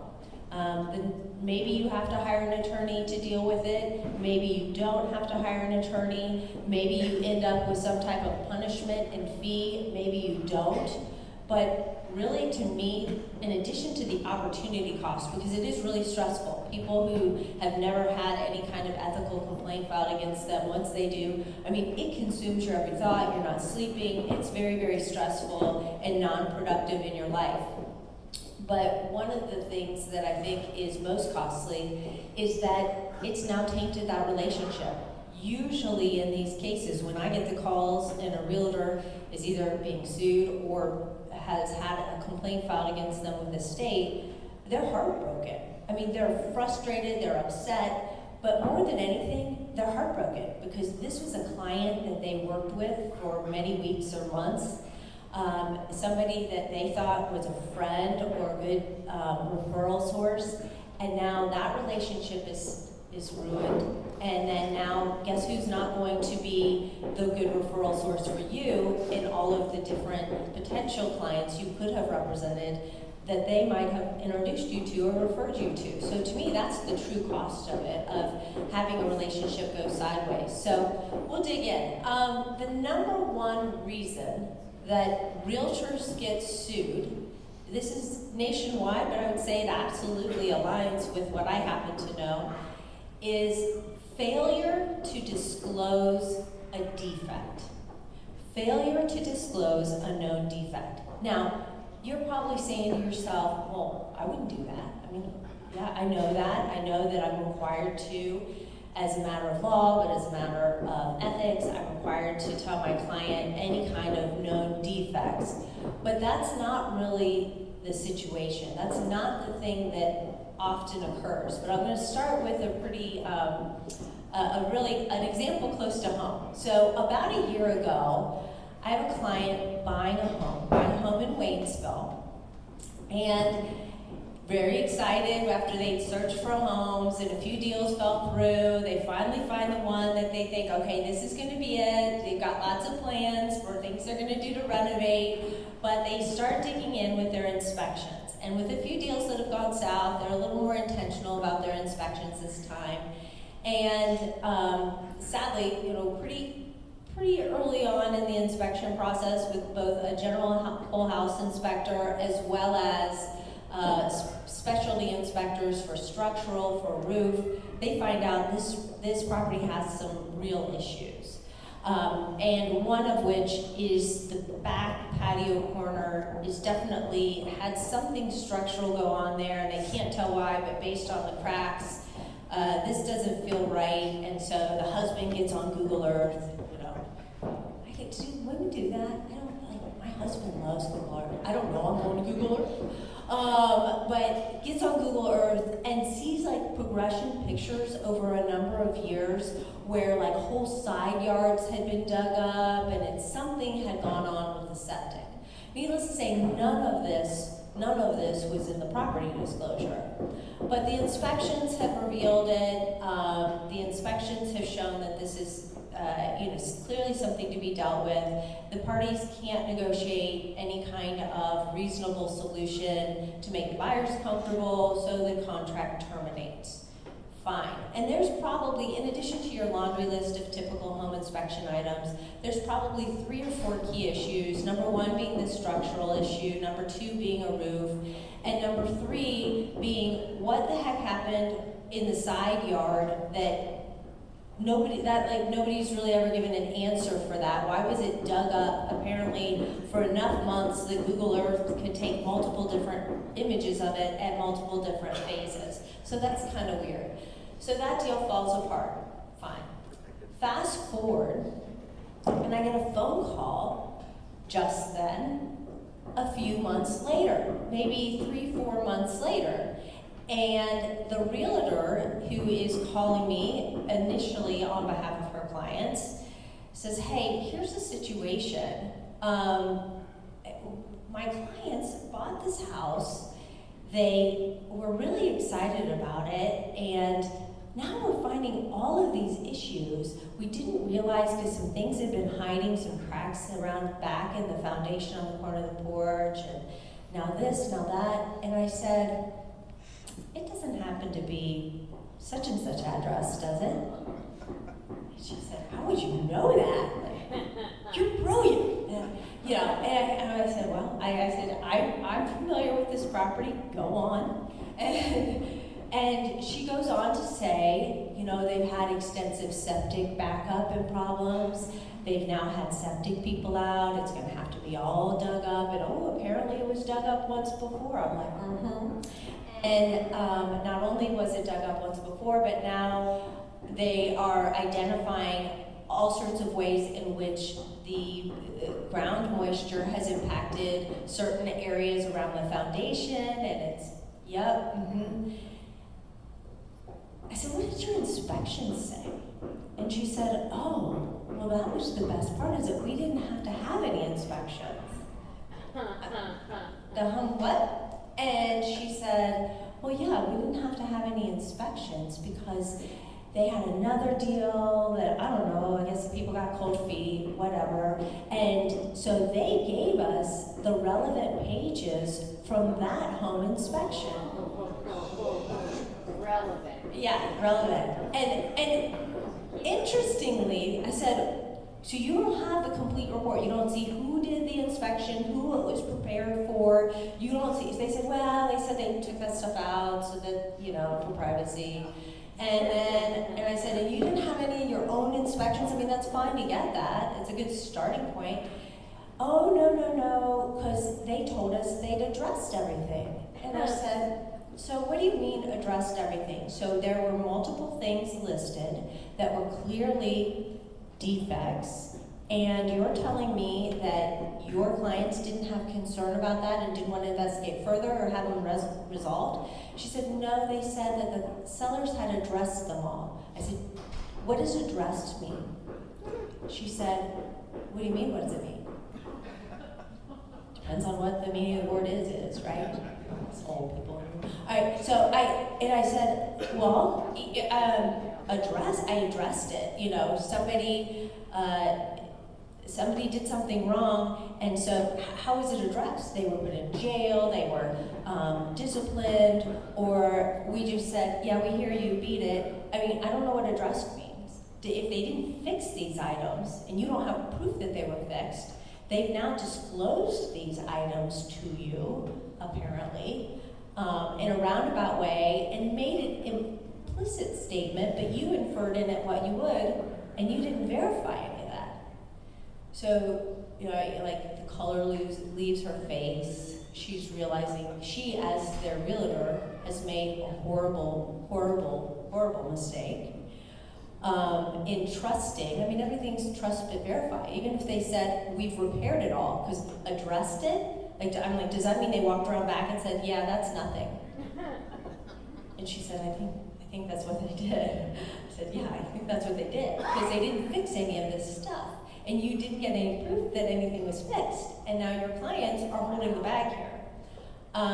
It resulted in, I would say, the initiation of a pretty high-end lawsuit for tens of thousands of dollars. And her clients sued her as well. I mean, so they sued the other realtor, that brokerage, the sellers, their own realtor, and in the end, maybe they've been made whole, maybe not, maybe, I don't know. But what a horrible thing, because here she thought she was really being a great helper for her clients. She had no intention of trying to conceal anything. I don't know about the listing agent. I feel like that's a little bit of a knowingly shady move. But that was the other part, and I heard a little bit when Todd was talking earlier, like the type of person you are and do you want to be liked. I will say that this realtor who was calling me, who was the buyer's agent, she wants to be liked. Like, we all want to be liked, right? But like, nobody wants to be disliked. But to what end? Like, to the point that you don't push back at all, even politely, even to say, oh my gosh, I'm so glad they addressed it, so can you please send over this, and this to verify what they did. But instead, like, no, I just want to get along. It's my first deal with her, and she's a big deal realtor, and I didn't want to upset her. So, these are the things that people innocently do, thinking they're giving good representation, thinking they're being a really good sort of co-op agent. We're getting along. If we get along, our clients get along, and this deal gets to the closing table and everybody's happy. And we're not just looking for trouble. You don't have to look for trouble, just still be thoughtful, thorough, and diligent. So undisclosed defects are really a number one reason that realtors get sued. Another circumstance, again, because my mind goes, when someone says that, my mind goes to the listing agent that doesn't tell you about things. If you are the listing agent and something has come up in inspections or that your client has overtly told you, and I mean, I have a lot of people that they're like, my client told me this very clearly, and now they're saying they didn't. Because I told them I'd have to disclose it if they don't disclose it. And they're like, I'm like, you got a bad relationship here. I don't know if you want to keep representing them, but needless to say, you still have to disclose it. So that's why your clients really should be updating property disclosures. They should be very forthcoming. If something has been disclosed that's an actual problem, they should just fix it, because it's only going to get worse. You, to stay out of trouble, do have to disclose it. And it's very incongruent for the realtor to disclose something that the actual property owner hasn't. But another case, and a lot of the cases that have come up, yeah, Mark? Before you move on, what was the buyer agent's liability? Because it doesn't sound like they didn't fail to disclose a defect, they failed to give maybe good counsel, but. What was the buyer's agent's liability in my first example with that already? So they settled out. So most of these things, once you lay it in front of you, because I've got a situation right now where an agent's like, I don't care, we're gonna grind it out. I'm like, get out your checkbook, because you're just to win is going there. I mean, there's case after case after case after case.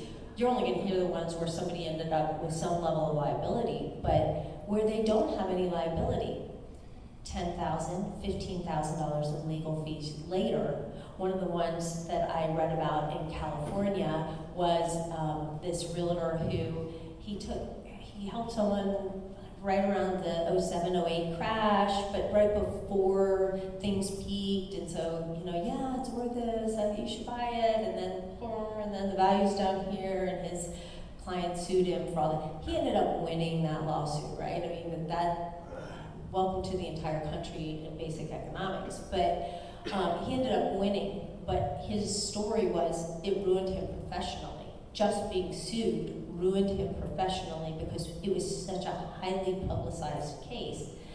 And so the liability there, it wasn't adjudicated. They all pitched in because to defend it and win would have probably cost more than her just saying, all right, here's X thousands of dollars. So that's how most of these end. And that's why if you can learn from everybody else's mistakes so that you're not the one having to stroke that check, and sometimes somebody won't settle with you, or you just can't come to a number that's reasonable. And so you do end up defending yourself and hiring counsel, and your brokerage may or may not be involved as well. But again, I think the true cost is just in the ruined relationship.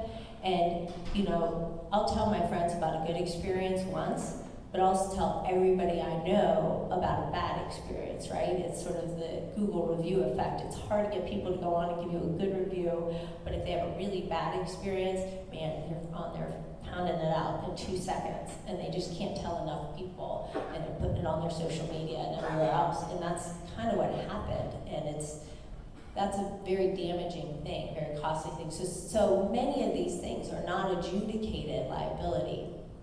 I'm always surprised when things go to the state. I think they take a much stricter approach than you would see in most courts of law, quite frankly, with most things.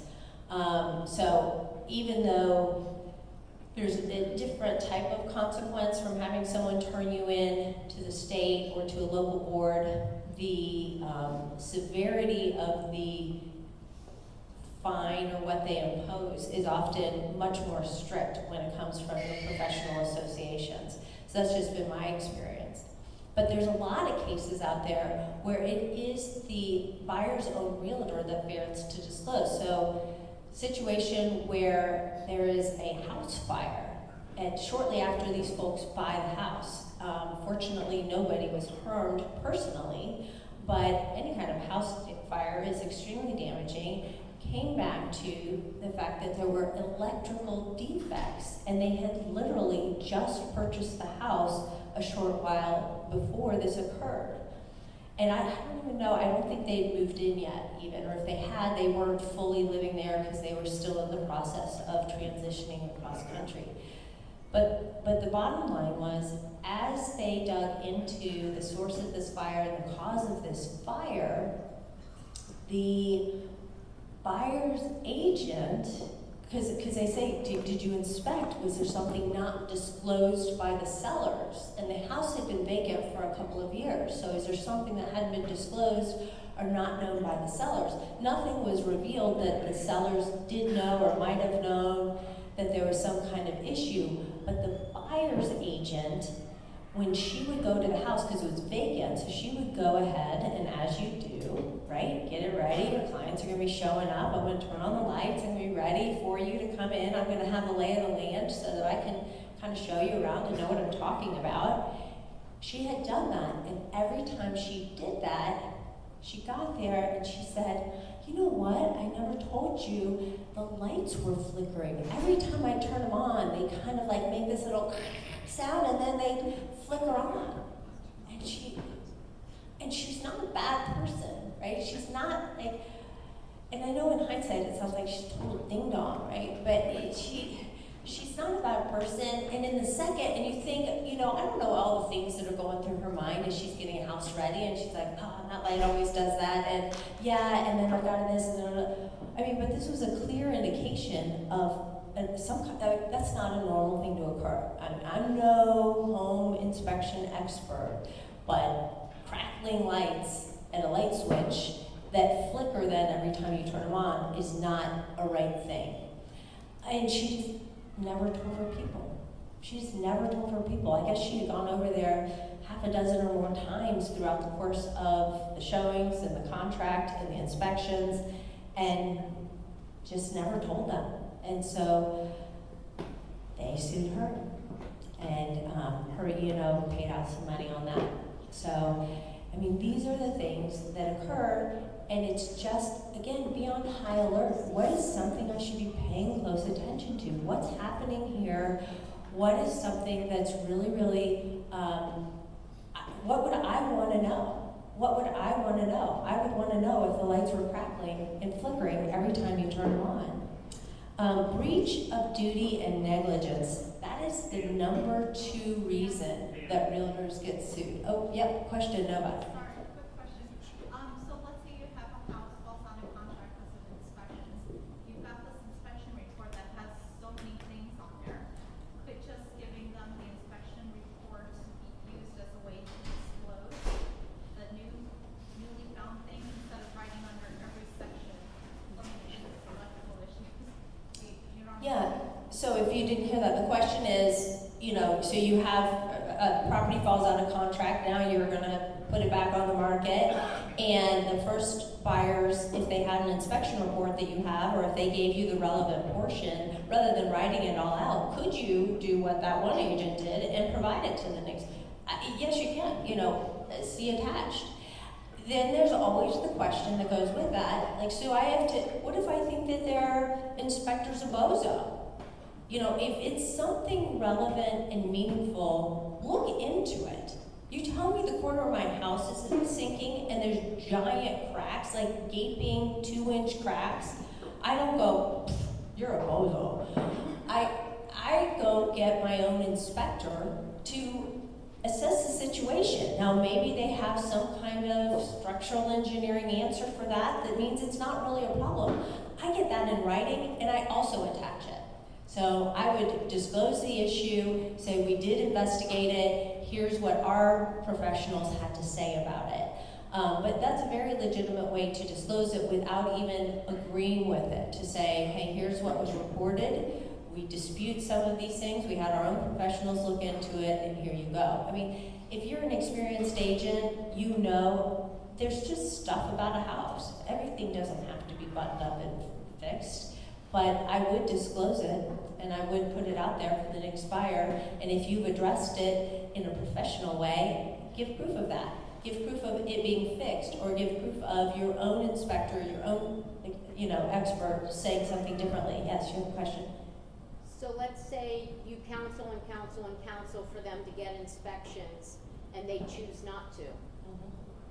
is there a form that we could have them sign that says, I, buyer, was coached by my agent to get an inspection and I chose not to cover our butt?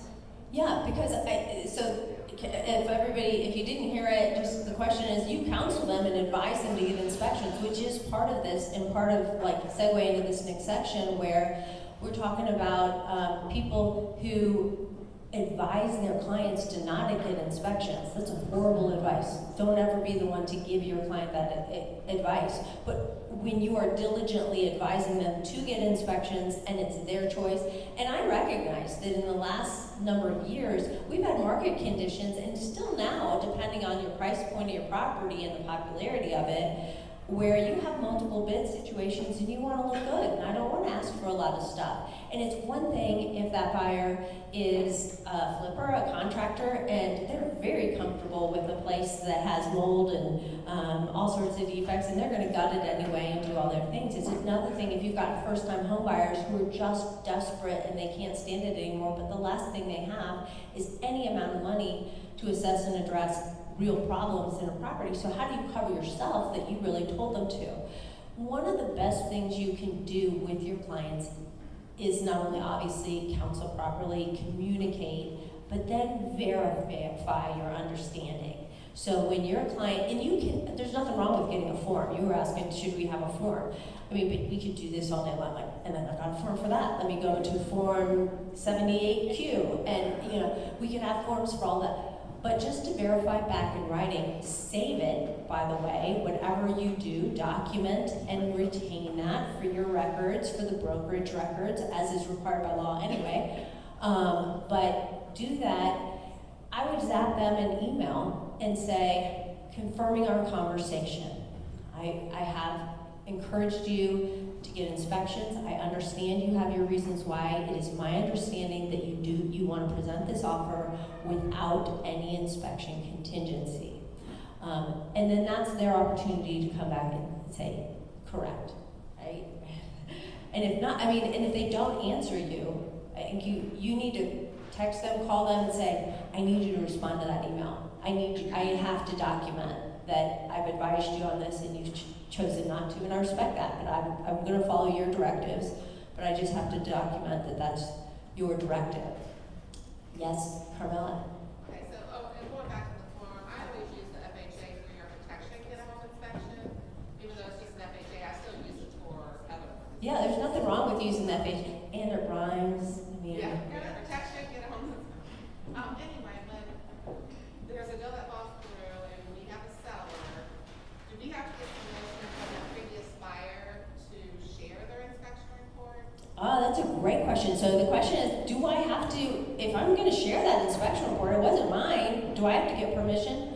Unless you're under a very unique circumstance where you're under non-disclosure agreements, and that's not going to happen by accident. I mean, you're going to know it. You've had special legal documentation around your transaction in advance that you not disclose certain things. That's a different circumstance. But on your standard transaction, no.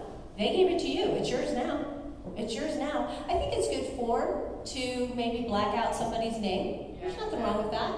I don't, and maybe you just don't want the drama of it. I don't want them, the buyer was Tyler Morton, and oh my gosh, everybody knows that guy, so they're going to call him. I don't want that drama. I'm going to black out his name, but I'm otherwise going to give the complete documentation that was provided to me. And you don't always get the whole inspection report. Hopefully you don't have those buyers that are giving you like, here, fix all that. Or if they are giving you the whole report, they're like, hey, I'm just going to direct you to section 12, 14, and whatever. But yes, there's nothing wrong with you sharing it. You're not required to keep that private. Although, again, I think it's not a bad form to black out their name. Contract deadlines, understanding the terms of the contract. So due diligence and professionalism in representing your clients. A lot of this is neglect. So I literally just got this call last week where the buyer, he and his wife, moving here from out of state, they're not familiar with anything in our state, trusting in their realtors' professionalism.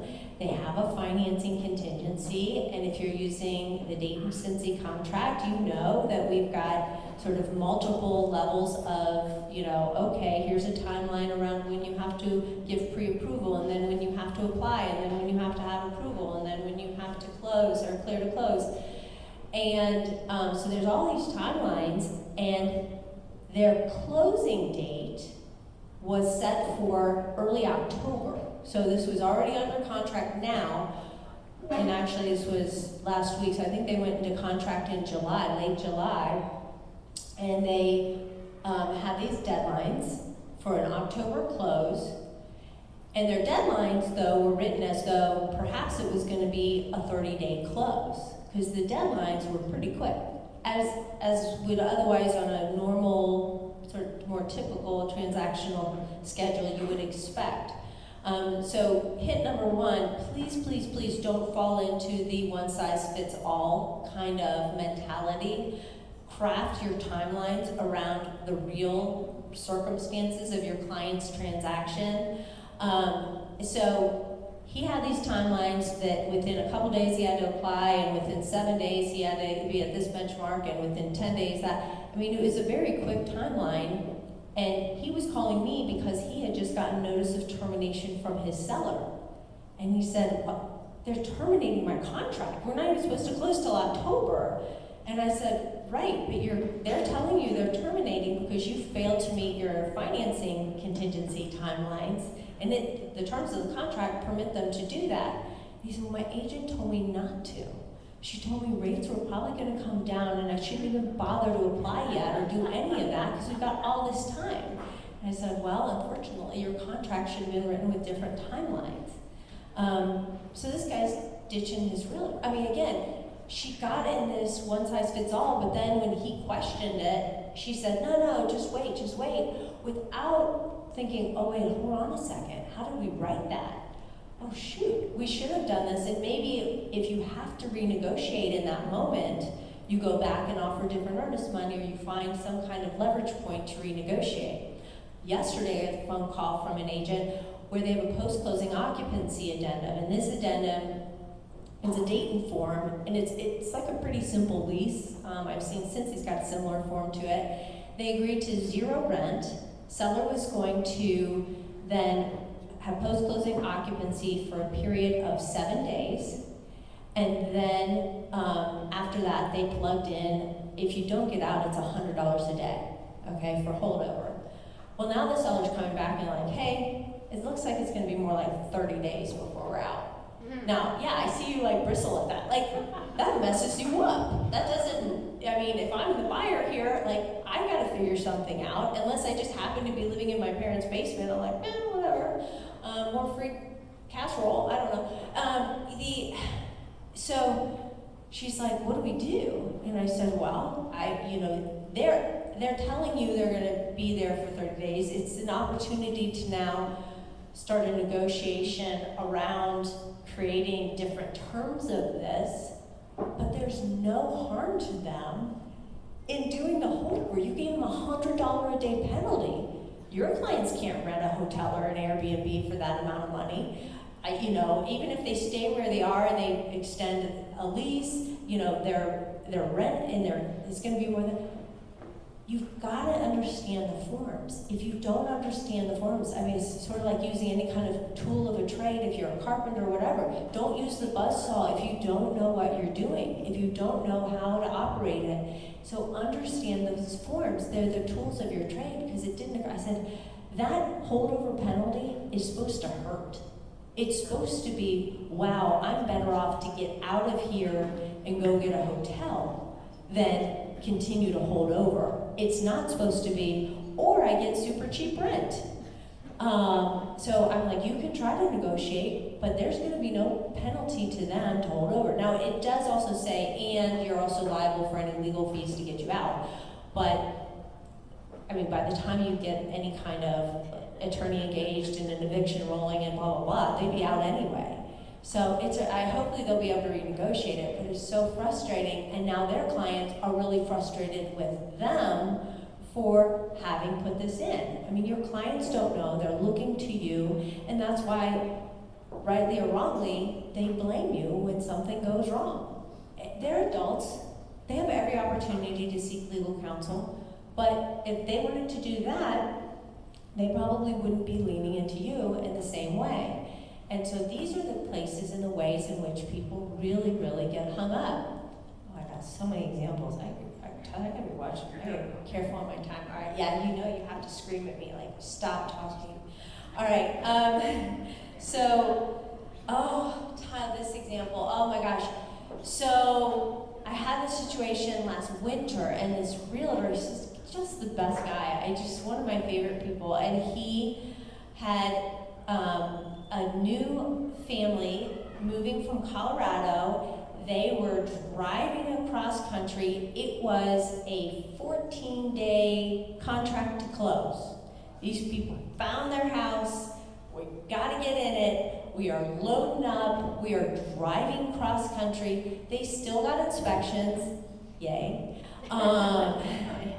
And they went back and they asked for a couple of things. And the discussion, the realtor at this juncture now tells me, the discussion was like, do we really want to sour the deal? We don't have to have these things done. It's like $1,500 worth of repairs. Do we really want to sour the deal? And he's like, look, there's no harm in asking. If they say no, you'll just say okay. And then you'll still go ahead, and if you're fine to close without them doing those repairs, it'll be fine. And they said, okay, it never hurts to ask. Okay, yep, go ahead and present that. So they do. So they present that. So we know, right, you've got your inspection period. I'm talking about the Dayton Cincy contract inspection period. You've got your response period. Then you've got your settlement period. So sellers do, in fact, come back and say no. Okay, we are now about, I think, 5 days from closing. The family of 5 is en route cross country, and I guess it comes back on a Friday night to the realtor, to the buyer's agent, that the sellers say no. They had a 1-day settlement period. What happens under that contract if you don't agree within the settlement period, if you don't confirm? Yeah, I see Taylor. It terminates. It automatically terminates. Now, if everybody doesn't want it to terminate, good. Boop, revive it, you're good. On Sunday, he gets home to an email from the listing agent confirming that the contract is now terminated and they've accepted a different offer. He calls me just like in a panic. I mean, I can't even believe this. Why? I said, well, Tyler, no. I have to give him a name. Yeah, so-and-so. I said, can I ask, why didn't you go back on this? And because I know he knows the contract, he knows the terms, and he knew this would happen. He goes, the timeline didn't start yet on the settlement. I said, what do you mean the timeline didn't start yet? He goes, I hadn't opened that email yet. I didn't open it till Sunday night, right before I opened her email saying that it terminated. He goes, I was on vacation. I just didn't have time. I was away with my family. I didn't want to open it and get in the middle of discussion, so I just thought I'd wait so that the timeline wouldn't start. No, it hurts. It'd be funny, except for the family that now has nowhere to go, and they're en route. He did feel very badly and sadly about that. I know he paid to put them up for many weeks as they found another property and went under contract. To be honest, it was probably the cheapest thing and the only thing that you could do to make it do the right thing. Question. If you send them your defect notice, there's like a laundry list of like 70 items, 'cause I just went through that. And the agent on the other side with her contract too, so she held out to the very last minute. And then I had to be a little fancy with that as well. But if you, on your defect notice, knowing that you don't have enough time in your settlement, can you ask to extend that, and do they have to give it to you? Yeah, and that's a great question because that happens, right? Everybody sets something up, and sometimes, you can't get contractors out to do the inspections or to evaluate the defect notice items, or there's nothing wrong with going back and trying to renegotiate your timelines. Nobody has to renegotiate them. So know the terms of your contract, that then you still have to respond. If somebody's not, give everybody their best fighting chance to come together on a good agreement. Don't be a stickler for timelines if there's not a good reason. Now, obviously, in my example, this listing agent was waiting on behalf of her clients for it to fall apart because they had a better offer come in. They wanted it to fall apart. They weren't going to tank it if it didn't tank, but it tanked, and they took the opportunity to walk through that door.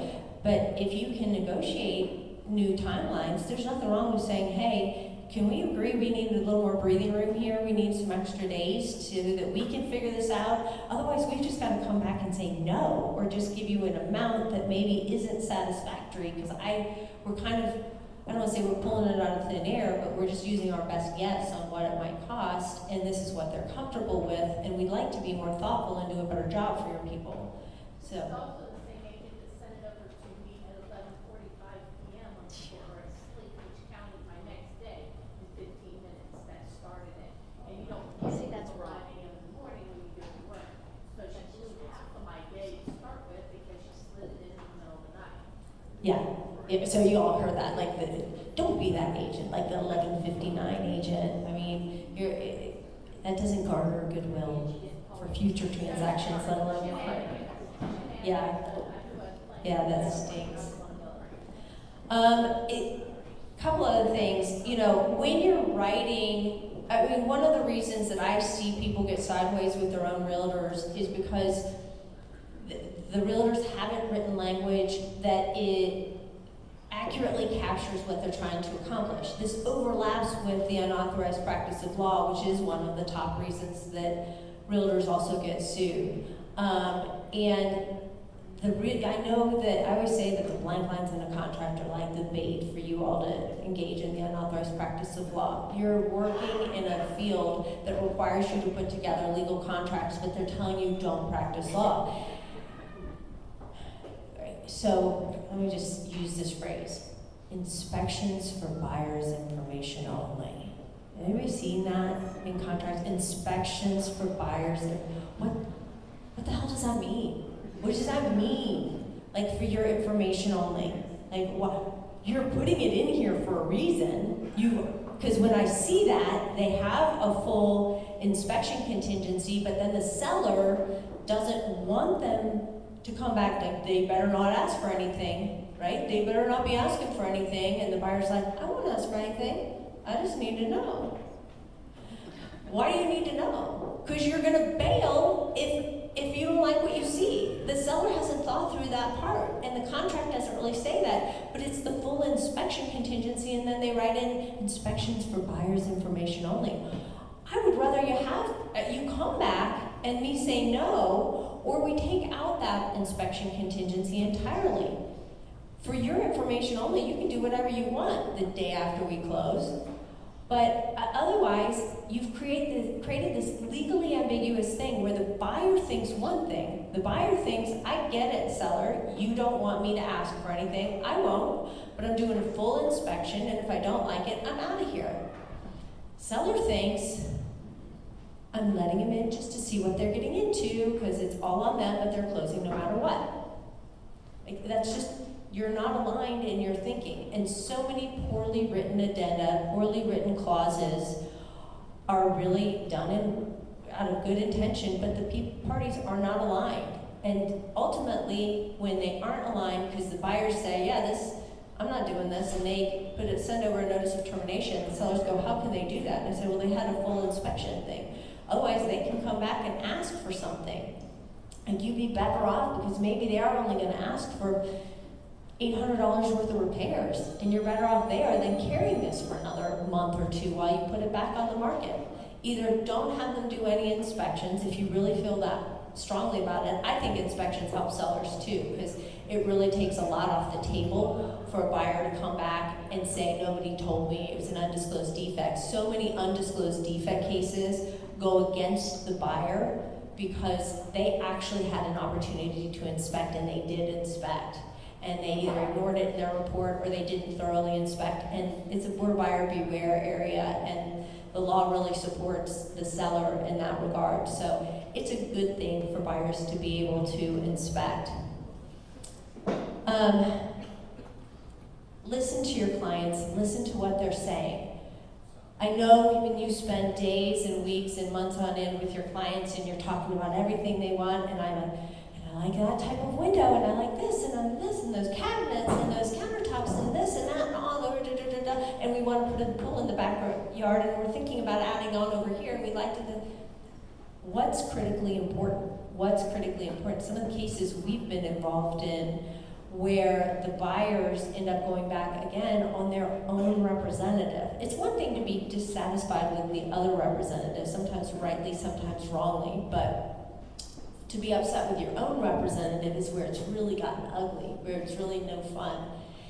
And they had made it abundantly clear, like they had endless texts, endless emails where they had told their own agent, like, we want a house where we can put a pool in the backyard.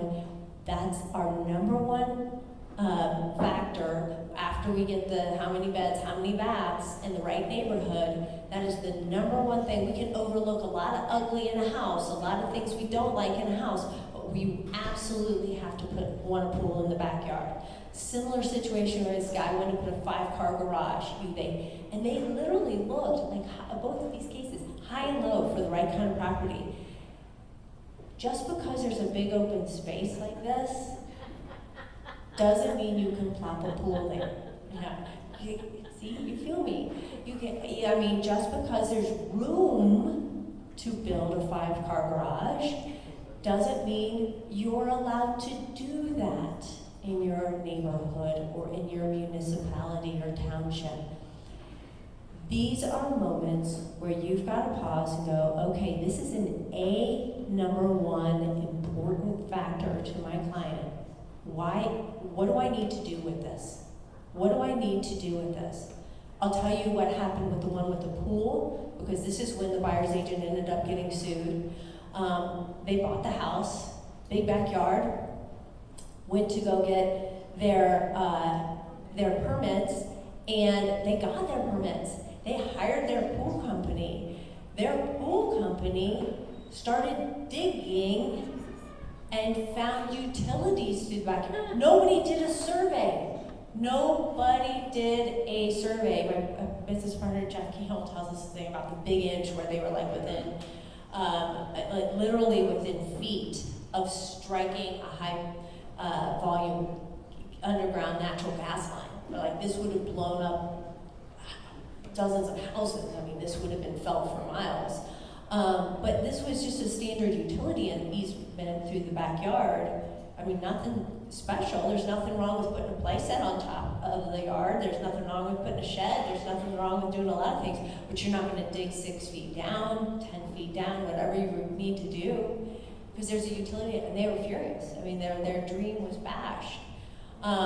Same thing with the garage. Zoning didn't permit it. Well, that would have been a contingency that you needed to put in. They said, you knew I wouldn't have bought it without that. Another case where I get the phone call from the lady who's like, I closed 2 weeks ago. I went to register my daughter for school because, by the way, I'm divorced. I have custody, but I'm ordered to be in this exact school district. And I asked my realtor to only show me properties in this exact school district. And I told her when we went to see this one, I don't want to fall in love with it if it's not. And she said, my kids go to such and such school, and I just live 3 blocks away. Of course it is.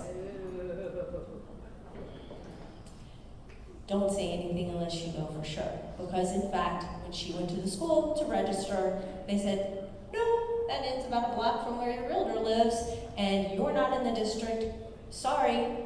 So the way that was settled was the real estate firm ended up buying back her house and then assisting her for free on the next purchase and paying her closing costs on that next purchase. Please You don't know, do that. I know. Yeah, I mean, spoiler alert, Tyler, most of the brokers pitch in a big dollar on these things. So, I mean, in all of these things, you know this realtor wasn't trying to go, I'll show her.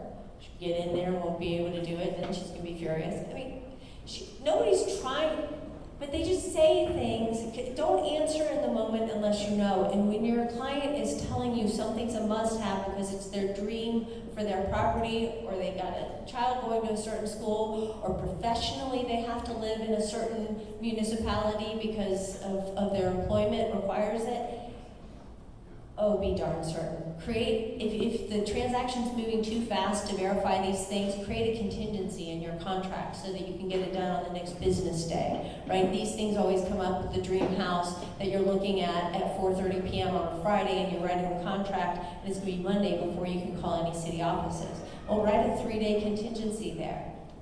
Oh, yes, Laura. Things like that. When I've had people ask me those types of things, can I put a garage here? My advice to them is, you call the city, you call the township, you call the county, because I don't want to be, oh, I called the county and talked to so-and-so, and they said, right? I try and get them to hear that information first. Yeah, so did everybody hear that? That's a great point. You should teach this class. No. No, that's a great point. So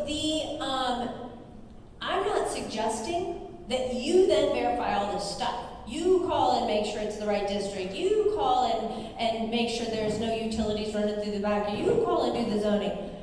You're not a one-size-fits-all. You don't do it all. No, it's a great time to say, we can wait until you have a chance to call and verify that, or we can write a contingency in that you need to get all the proper verifications related to such and such, whether that's survey, whether that's zoning, whether that's just simple fact checking, am I in this right district or municipality or not, and is this permitted, is it annexed, I don't know.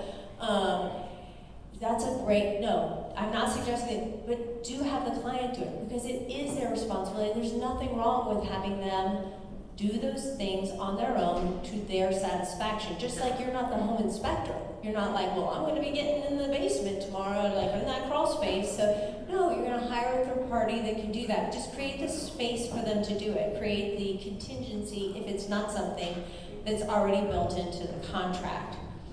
There are a lot of unauthorized practice of law cases, and I can't tell you, literally not a week goes by that I don't have a realtor call and go, hey, can you help me with this? My client wants me to, such as, I'm like, you have no business. You just, literally 2 days ago, a realtor called me, I'll tell you, the unauthorized practice of law is in almost every post-closing situation. If something's gone wrong with post-closing occupancy, if something's gone wrong with something that's now shown up that they think is an undisclosed defect, this is now very likely a legal settlement. Nothing wrong with the post-closing going, oh, I can help you. It's supposed to switch over on Tuesday. I'll call and coordinate getting the keys. That's fine. But when there's a dispute and they won't get out, it's not for you to go file the eviction. It's not for you to dig in and fight for all these things. You can make a call or two, but then it's a legal matter. So anytime they're asking you to do that, they're asking you to engage in the unauthorized practice of law. So this lady called and said, I closed 2 days ago. The basement is already flooding. And so the realtor calls the FSBO, and FSBO actually happened to be a friend of his, but not friendly enough that she hired him to list the house. And she says, he's like, look, Barbara, so they get quotes in and everything, and it's going to be something like $6,500. And she's like, fine, but I don't want him coming back. I need an indemnification and hold harmless. I need you to write that up, and then I'll give him the money. And he's like, okay, what do I write? And I'm like, you don't, that's what you write, nothing. You write nothing, and then again, nothing. Do you know what the implications are? Do you know even the language to use? Do you know why the seller should ask for this, and why the buyer should ask for this, or shouldn't do this? Do you know if it makes sense for anybody? Do you know what other legal rights they're giving up by signing this? right, I mean, I get it that the seller wants you to do this, but that's crazy. He's like, thank you, that's what I'm gonna tell her.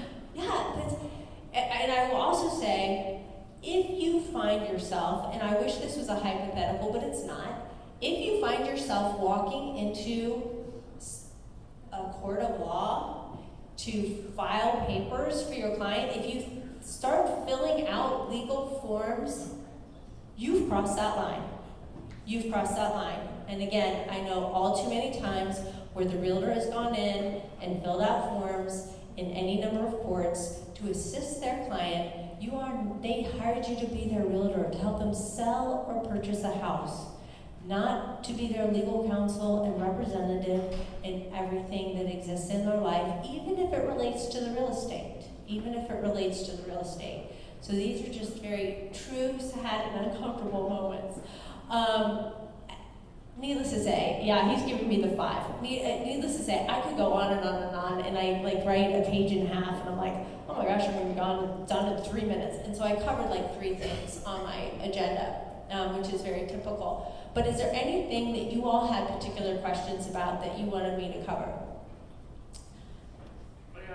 Oh, yep, we'll start here then, yep. Final walkthrough may have been today.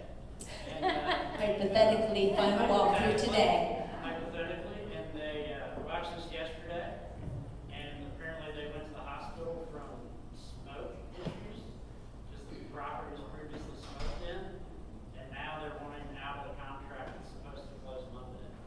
And nobody lives in the house currently. It hasn't been occupied in 6 months. All right. Final walkthrough might have happened today in this imaginary transaction where the house has been unoccupied for many months and was apparently once the subject of a fire or extensive smoke. Oh, cigarette smoke. Cigarette smoke. But it's been unoccupied for many months. I'm going to make a guess that they went under contract after it was already vacant. I'm gonna make a guess that nobody's acting like somebody's broken into the property and started smoking like a chimney in the last few weeks. That this is it's not even something for a seller to disclose, right? It's not it's open and notorious. You can see it, smell it, and that's what's happening. They're feeling very horrible about it because they smelled this smoke and had to go to the hospital, right? So I'm super sensitive to smoke. I know right away if I walk in a hotel room and it's been smoked in, and I'm like, yep, I'm out of here. And so for whatever reason, maybe they were full of adrenaline, maybe the doors were open before and they just didn't notice, but now they're noticing, and that's the reason they went out.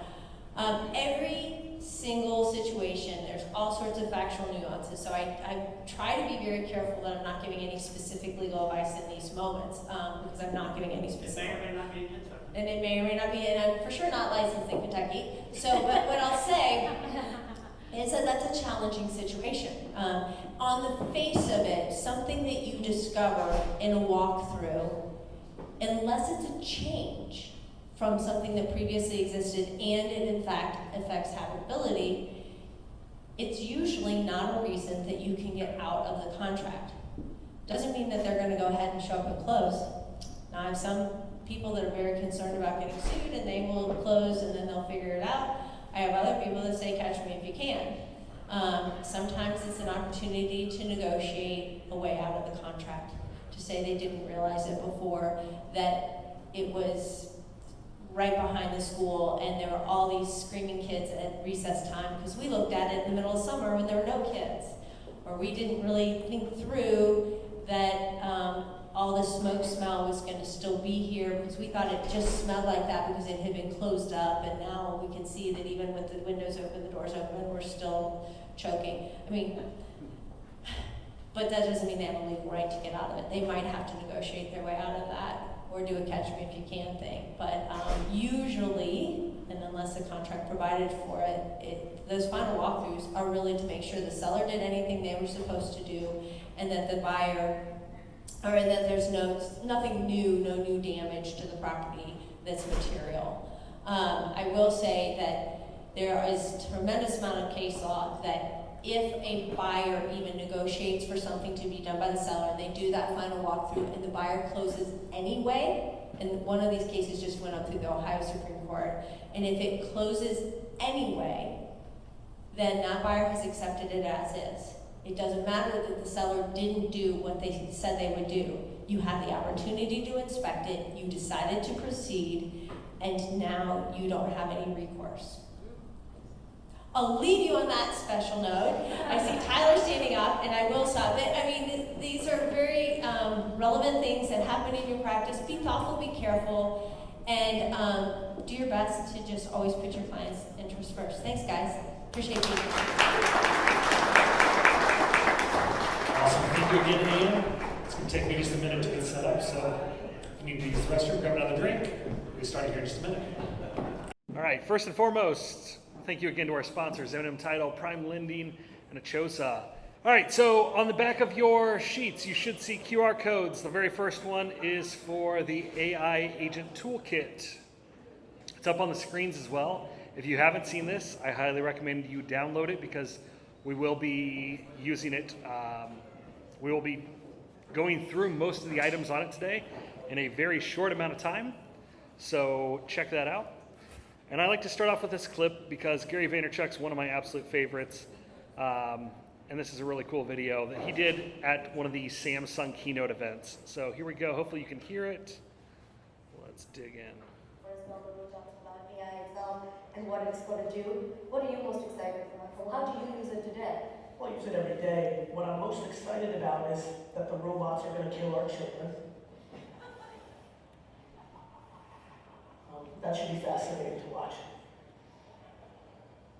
I'm most excited about that when the tractor trailer was invented, almost 80% of the world worked on a farm. And everybody was scared. Because now there's this invention, and we don't need people to work on farms. What are all these people going to do? I would argue that the most underrated thing in the world is the human race. We are incredibly good at underestimating our collective selves. I believe AI is about to be here as we can feel it. I think it's going to be dramatically more advanced, even as a group like this feels it today. And I believe that it will open up an extraordinary amount of hours for the human to do the next chapter of what she and he does, which is advance our race. And I'm very excited about it. I'm wildly optimistic. I am not naive. Like everything that has ever happened, there will be shortcomings. But I'm not crying for the job reallocation. Nobody cried for all the yellow page salespeople that got blown out by Google.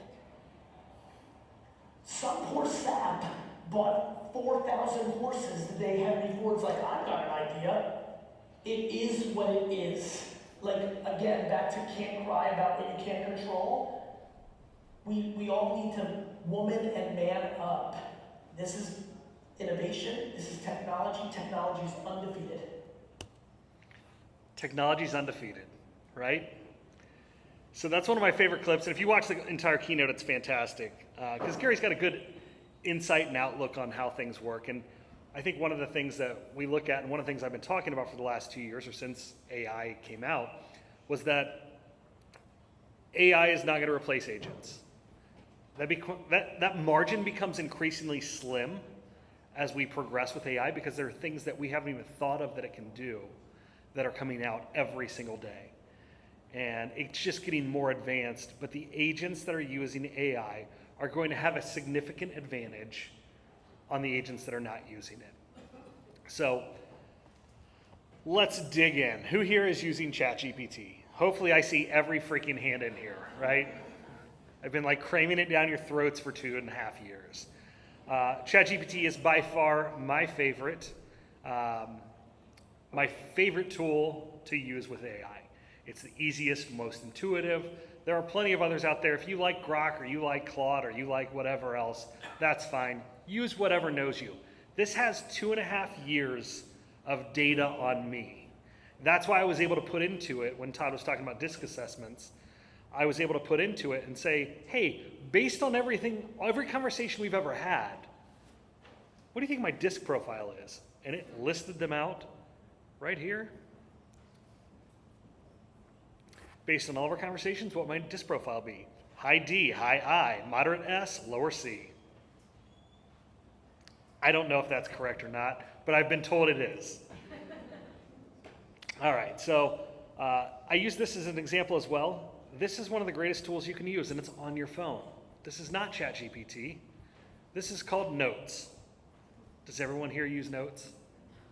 No? All right. If you don't have Apple Notes, that's fine. Google has their own version as well. You could use Google Notebook, which is a really cool tool.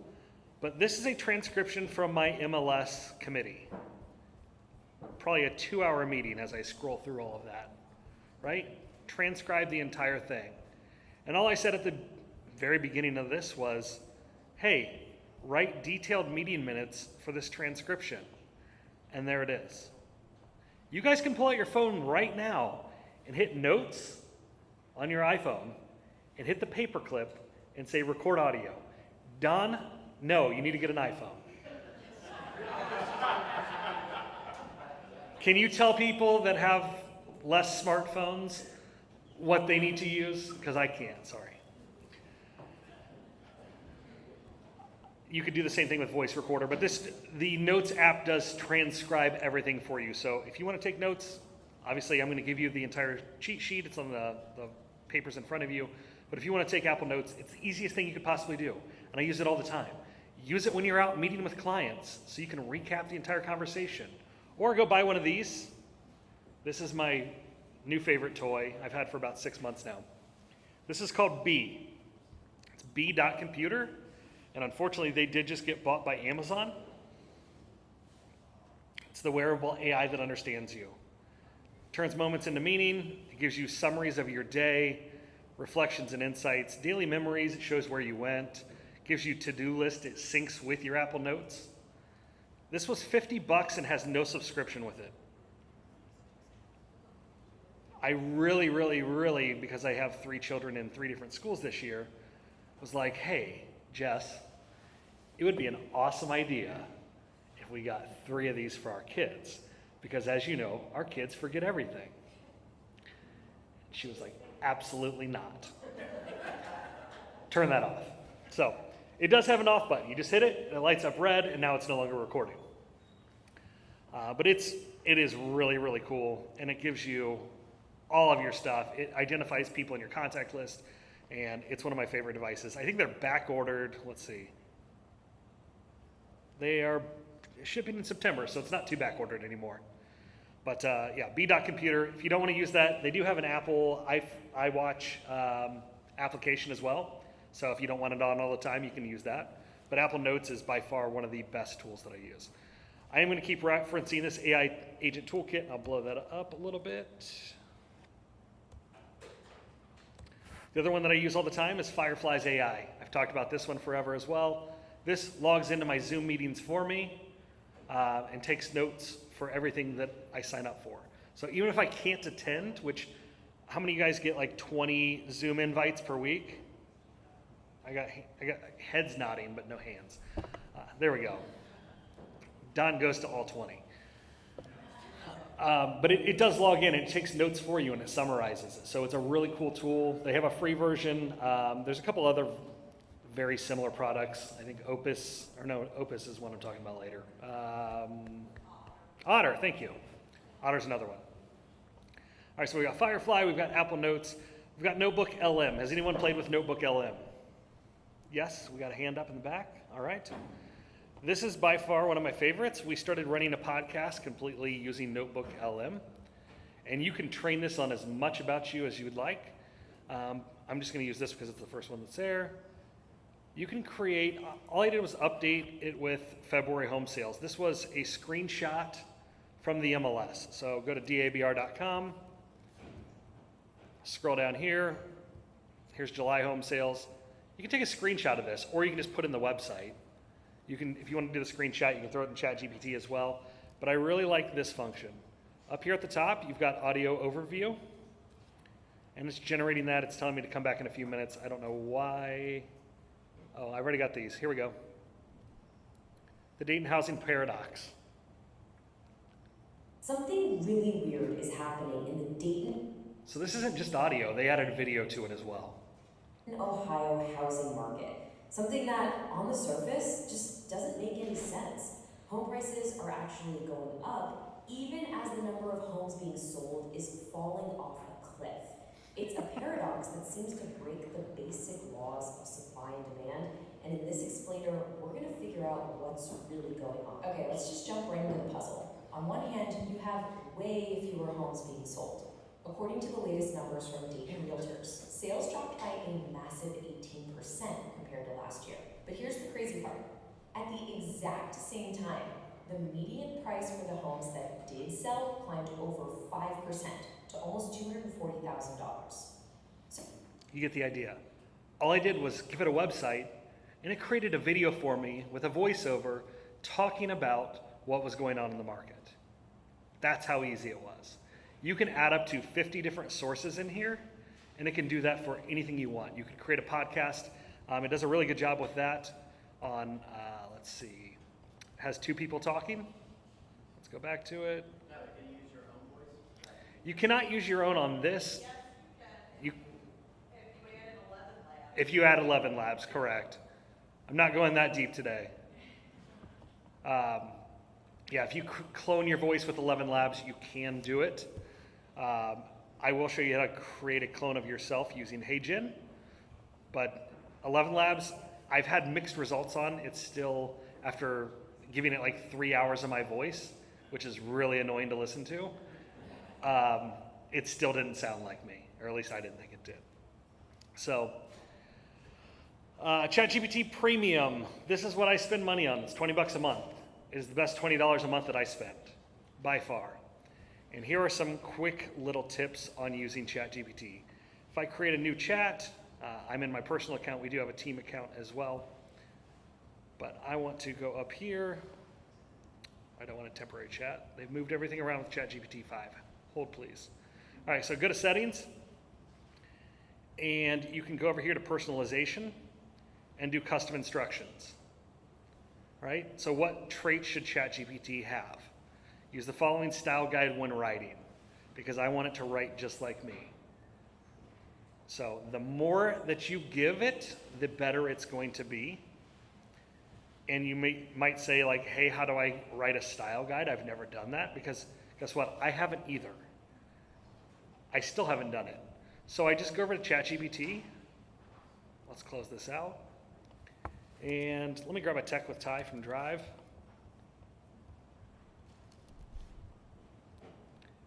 We'll just take this one. You guys should be getting this email in about 30 minutes if you're signed up for Tech with Ty. But let's take this and say, I've got too many tabs open. I'm going to try to close these as I go. Otherwise, I'm going to do that. Write a style guide for my writing based on this email.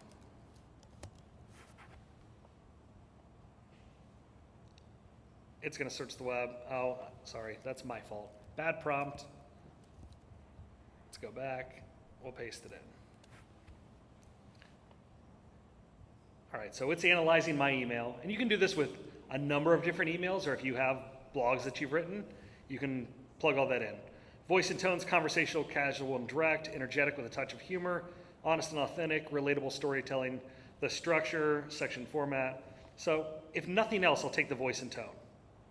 All I do is take that over, throw it in my settings. Now ChatGPT is going to write like I do. That's how easy it is.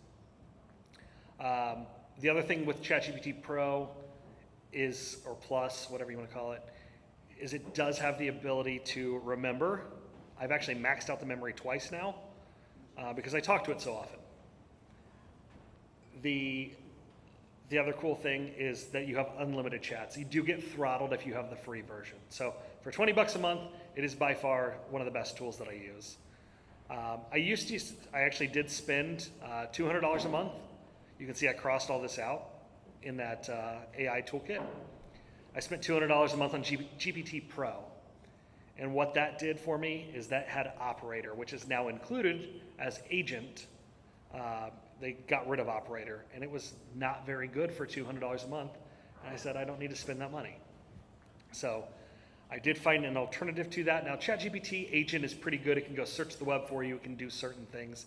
It's still not great.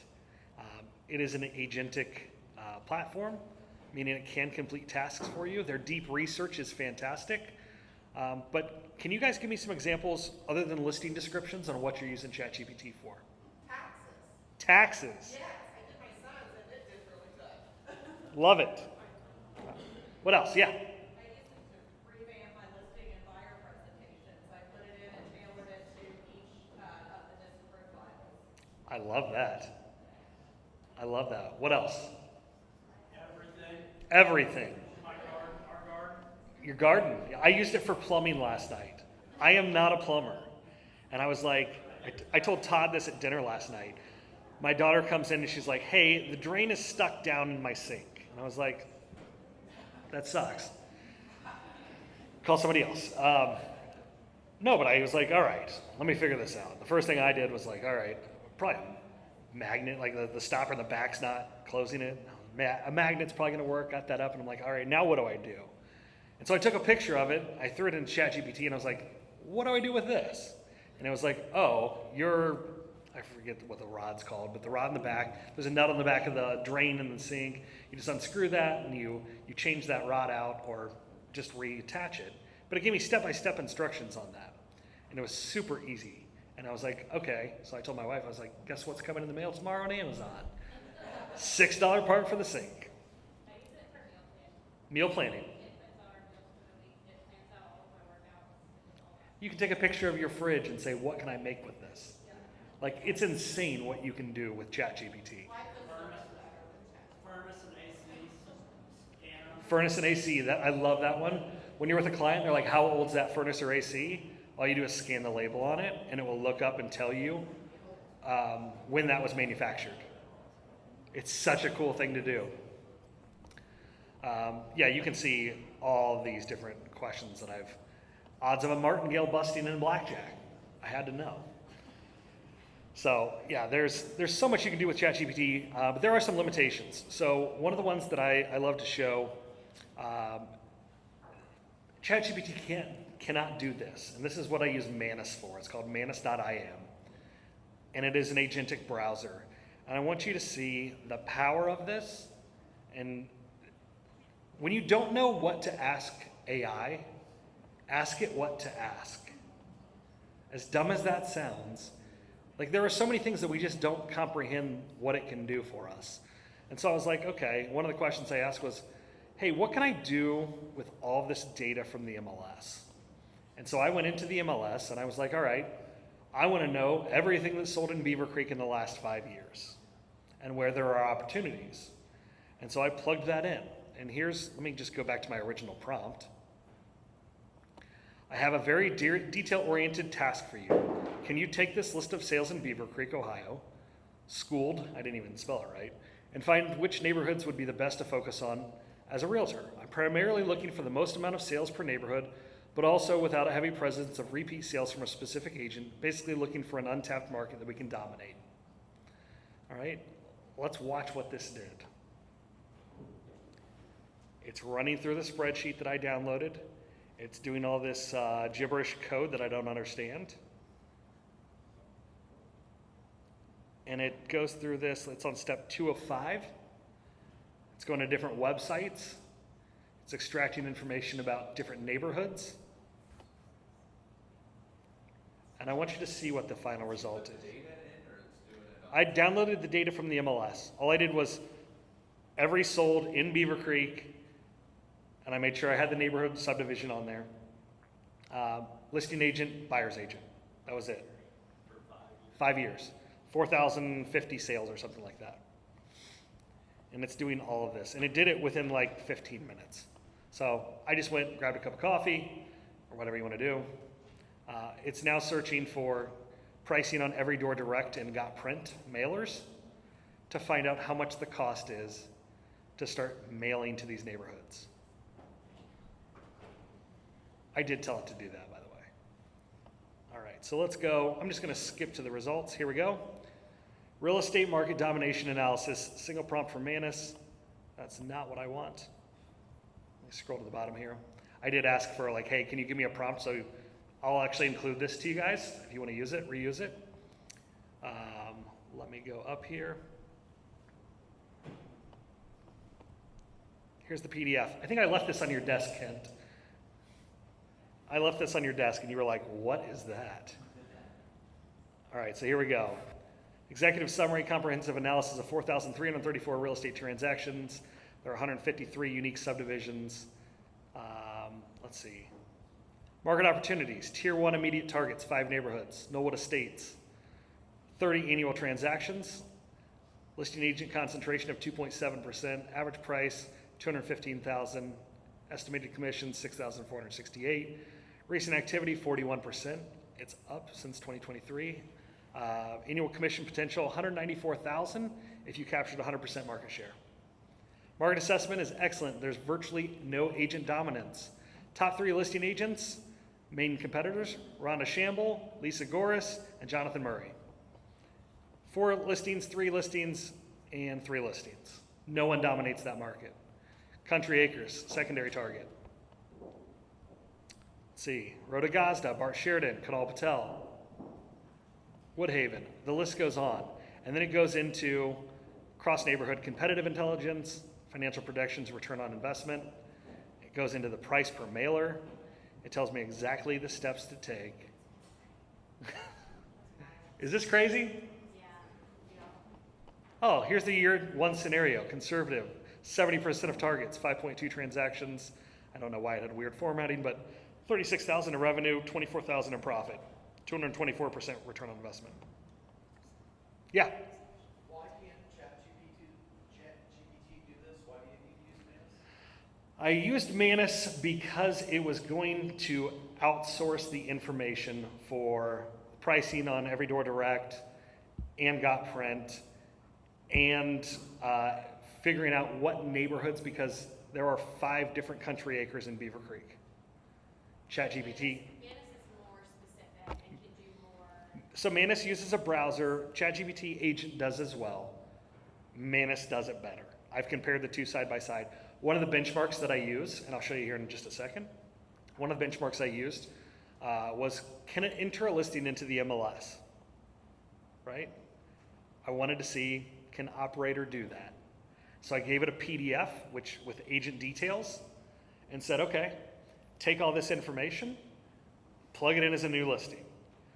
Operator, I fiddled with for about an hour and kept having to give it instructions again and again, and it could not get it right. Manus did it with a couple errors, and I think it took about 40 minutes. It still had trouble with the room dimensions. And then I tried Comment Browser, which is what I'm in right now. This is by Perplexity. And I don't pay for this. I got an invite from Mark Berger because he does pay for Perplexity. But I want to show you. Let's go ahead and try this live. Let me go up here to the assistant and enter this. I think I may need to pull it up as a PDF. Hold on.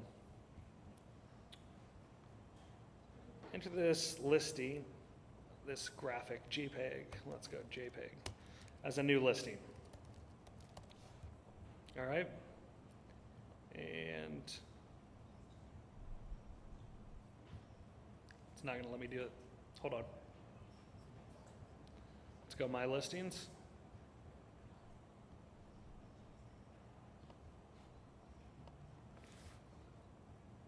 All right, so we'll do this. Screenshot.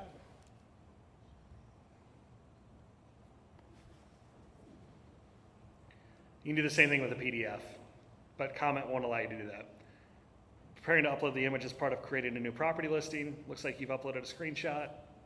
Whatever. It's not a JPEG, sorry. Prepare the materials, obtain the actual JPEG photographs of the home, log into your MLS. All right. I'm logged in.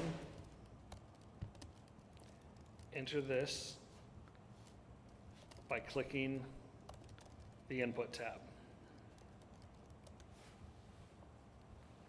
We'll see if we can do it. PNG could not be read, of course.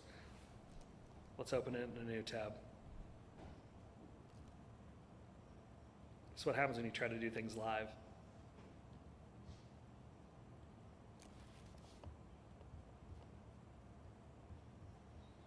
All right, we're going to open this in a new tab.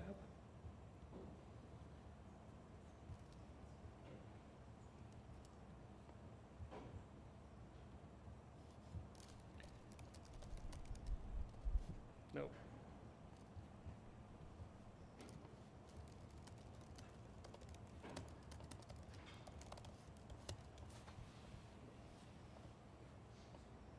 Oh, my comment experience is restricted. Get an invite to comment by joining the wait list. I must have used all my tokens. All right, long story short, it did it, and it did it in like 5 minutes. The only thing that it didn't do was put in the room dimensions, which I was able to easily say, put the room dimensions in as well, and it entered the entire listing as from a PDF into the MLS. So if you dread putting MLS listings in, this is such an easy way to do it. The cost on comment right now is $200 a month. That's, again, why I don't have it, because I've run out of tokens. But $200 a month for an assistant that can do stuff like that for you is absolutely insane. All right, let's dig back in, and I'm trying to be cognizant on time because I know I am the last thing between you guys and leaving. AI video content. Is anyone creating AI videos? Has anyone seen it? I think I've demoed some of it for you. Oh, real quick, if you guys are not, before I get into videos, if you guys are not sending out the weekly emails that Abby is sending out, the AI emails, which are free to send out, it is one of the best retention tools for clients that you could possibly use. It's so stupid easy, and email marketing is the most free and simple form of marketing that you could possibly do. This is an example, and I write these emails. We have AI write the ones that you're supposed to send out. This is Tech with Ty from last week. I have an 81% open rate, which is insane. If I had a 20% open rate, I'd be thrilled. You need to be staying in touch with your clients, and email is the easiest way for you to do it, but you have to provide value. And this is such a stupid easy way for you to do it, and it costs you nothing. So make sure you're using those emails or write your own. I have all the prompts. I have all the past emails as examples in the AI guide, and it's all local content. So use those. All right, I'm closing some tabs. All right, AI video has come a long way. Does anyone remember the Will Smith eating spaghetti video? All right, I'm not gonna play the audio because it is got some language in it. All right, this was 2 years ago.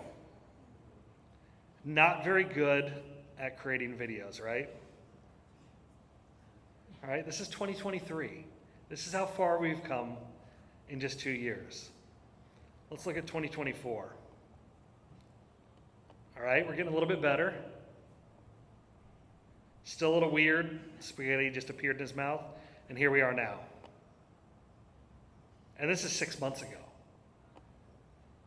It's insanely good now. It is creepy. It's very creepy. So one of the things that you can do is use something like Opus. This one's actually old. I did this as a market update using RPR. Does anyone here use RPR? Yeah? I've got something really cool that I'll show you here in just a second. Supply of inventory, suggesting that homes are selling very quickly. That's not me talking at all. This is all AI. In this fast-moving market. Over the past year, the month's supply of inventory has decreased by 14.71%. This consistent drop highlights a strong demand paired with a shrinking supply, maintaining a seller's market can be creepy. The list to sold price percentage is at 100.2%, indicating that all you do is put in your script, you record a quick video of yourself, 2 minutes, and you can make unlimited content. Again, using ChatGPT to write the scripts for you. Yeah? Yeah.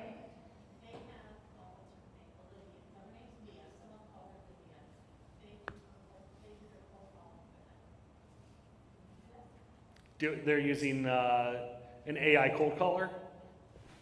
I just saw one of these. There are definitely restrictions on it because if you're calling people, spamming them without consent, there are a lot of laws surrounding that, so I'd be very careful of it. They're what? The numbers that they were calling a day was phenomenal. Oh yeah. They started out like 50 million, and then it filtered it down to like 4,000, and then those 4,000 filtered down to the top their department that handles that. Yeah, this one's called openmic.ai, and it does that for you. I have no idea what the pricing on this is, but one of the use cases they had was a brokerage, I think in Dallas, that made 8,000 phone calls in like a week and had 150 new clients. So, yep. So, yeah, there definitely are companies out there that are doing that. One of the ones that I use, this is a little bit of fun, but one of the ones that I use is called VO3 by Google. And if you guys remember, obviously, a month or two ago, there was a bear sighting in Beaver Creek and everyone freaked out. And then I posted a picture of Abby pretending to feed a bear, and then we threw it into AI and said, add a bear to it. And then everybody started writing me nasty messages saying, don't feed bears. So what did I do? I said, let's have some more fun with it. And so I said, hey, he took over the office, and here it was. Let's see. At RE/MAX Victory and Affiliates, we don't just work hard, we bear down and get results. At RE/MAX... That took 5 seconds, guys. You have unlimited content. If you don't know what to create, ask AI what to create for you. But that one was a fun one. You can use that. Anything that's local and going viral, double down on it. Go through comments of other viral posts and talk about how their work, your take on those comments.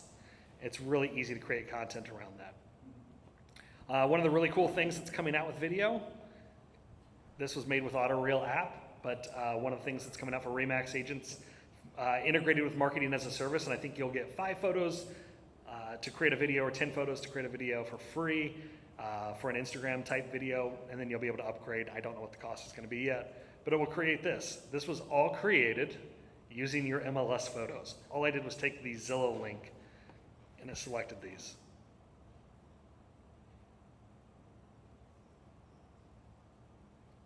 Some of them are much more, there's plenty of companies that are walking through and doing these. Blonde Waterfall is another one. Here's what theirs look like. Realtors, stop wasting time and money filming listing videos. At Blonde Waterfall, we make I don't know what's happening. walkthrough videos fully remotely using only your photos.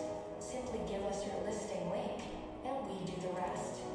In just one day, we take your photos and virtually rebuild your listing, allowing us to film 3D walkthrough videos, social media tours, trending edits, and much more. These aren't slideshows. This looks just like filming in person. In order to make you stand out as a premier realtor, we offer custom voiceovers, realtor branding, virtual staging, and social media.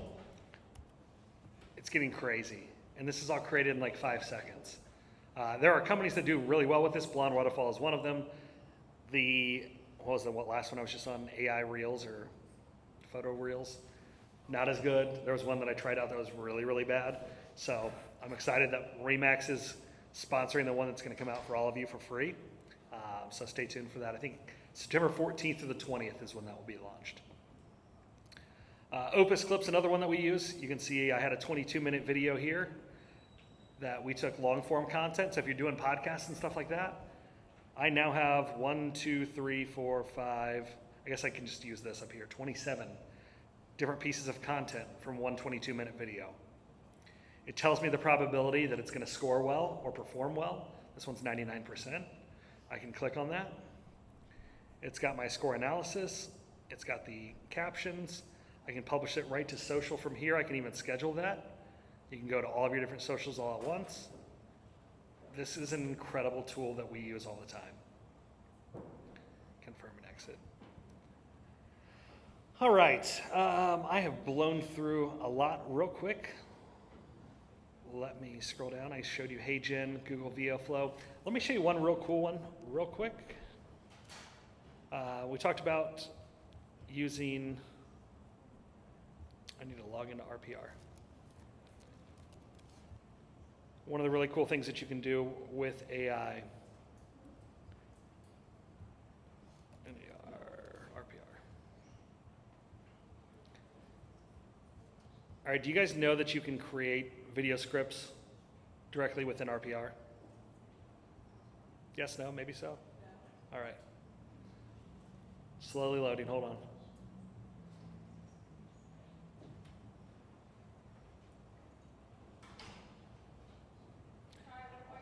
Yeah.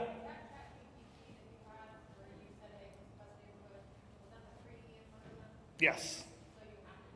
Yep. I think the one you're talking about I was doing in Manus, which is $39 a month.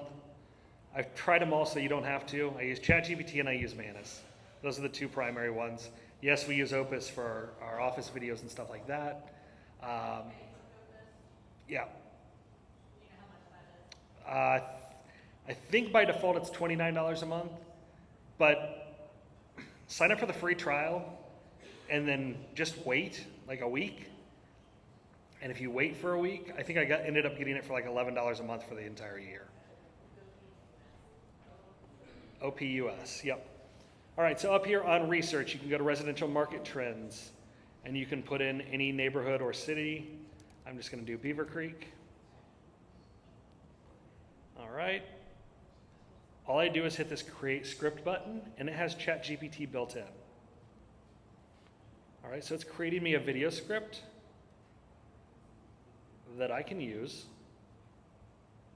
maybe.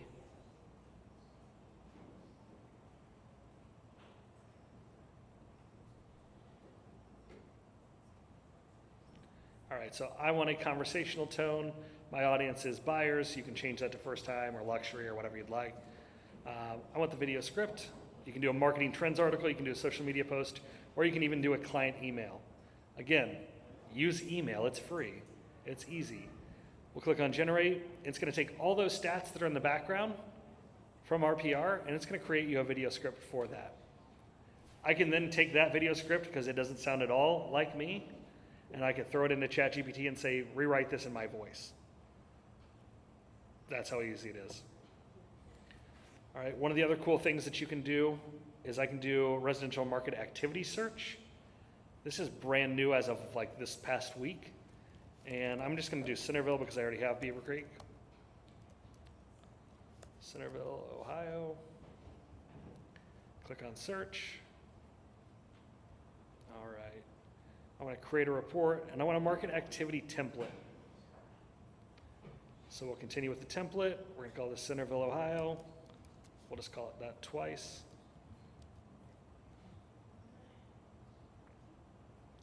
Now here's the really cool thing about this within RPR. When I click share, we're gonna copy this dynamic link. This updates every 48 hours. You don't have to keep regenerating this. All right, so you might be thinking, okay, I've got that, it updates every 48 hours. What do I do with it? We're gonna go over to a site called Lovable, which is AI for creating apps. And I know this is way over a lot of your heads. What's that? Looks like a dating site. Right? And all I did, I'm gonna just click on this one because we're running out of time. I'll show you what I told it. Create a landing page that captures the lead's name, email, and phone number for Beaver Creek, Ohio market report. Real estate, after they enter their info, display this URL. It created this website for me. That was it. You can get nitpicky with it like I did and say, hey, I didn't like this, but that was it. Now you can put this on Facebook and capture leads. And that link updates every 48 hours. When I say that agents that use AI, I know this seems overwhelming, but start simple and just start having conversations. On the drive down here, I was talking to AI in my car for 45 minutes. I know that seems really lonely, but but no, I wanted to brainstorm ideas to find out if there were new AI technologies that I was missing out on telling you guys about. Open Mic, the one I just showed you when you asked about cold calling, that was one of the ones. So start somewhere, just start having conversations. When you don't know what to ask, say, what am I missing? What else should I ask? And then last but not least, I know some of you have tried Victoria, some of you have not. I wanted to give you a quick update on this. I do need some beta testers, so if I have some volunteers, come see me afterwards, and I'll give you the link to this, but we're gonna go contract to purchase. And we're just going to call this the Rheingeist demo.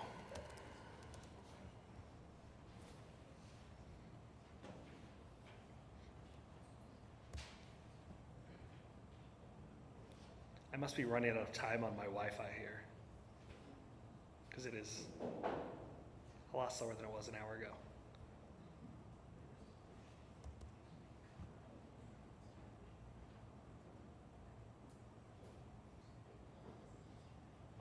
Maybe.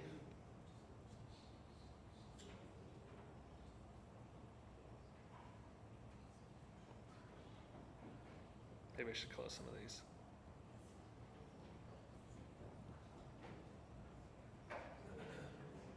Or maybe I broke it live. Of course, I can definitely assist you with that. Could you please provide me with the required details about the contract?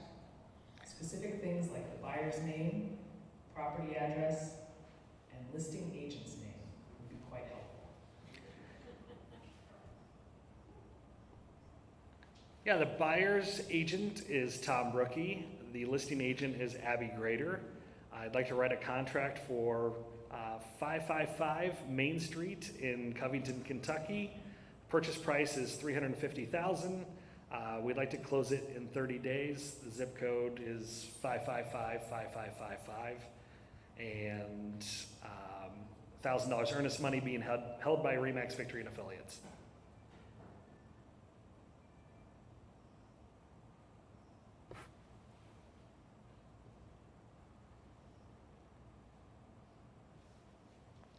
Excellent. I have noted down the buyer's agent as Tom Rookie, the listing agent as Abby Grader, and the property address as 555 Main Street, Covington, Kentucky.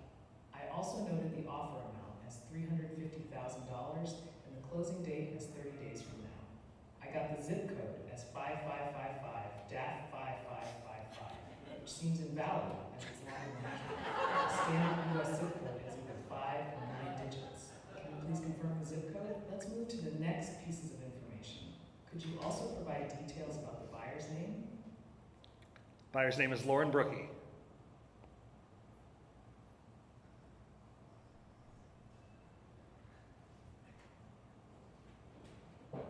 Great. I have noted that the buyer's name is Lauren Brookie. Now, could you please provide the details of the seller's name?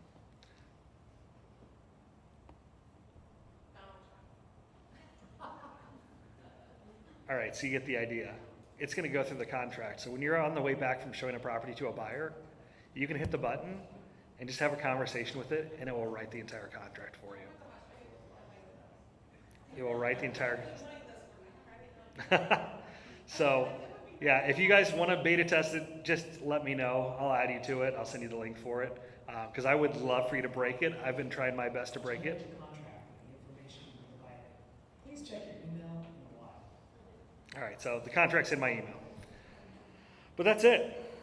That's where AI is heading. And this is only going to get faster. Obviously, I think I had some Wi-Fi issues there at the end. But we want to make it as smooth as possible. So I want to know what's working and what's not. So if you guys would try that out, I'd love it. Yeah, go ahead. So I have a question for you. Say I go 5 years from now, 10 years from now, what do you say? The question was, where do I think things are going to be 5 years from now? Where are they going to be 10 years from now? This was part of my conversation with AI earlier today. And I am running for board of directors at Dayton MLS this year. And one of the things that I am a big believer in is the MLS has to significantly change or it's not going to provide any value. So I would be surprised if the MLS is around in 10 years in its current state. I think that will be a significant change, which means I think major portals are going to be having billion-dollar wars to not only fight for the consumer's attention, but to fight for agent capture and for your data. As scary as that sounds. Not to be a Debbie Downer here, but what else we got? Got a lot of glaze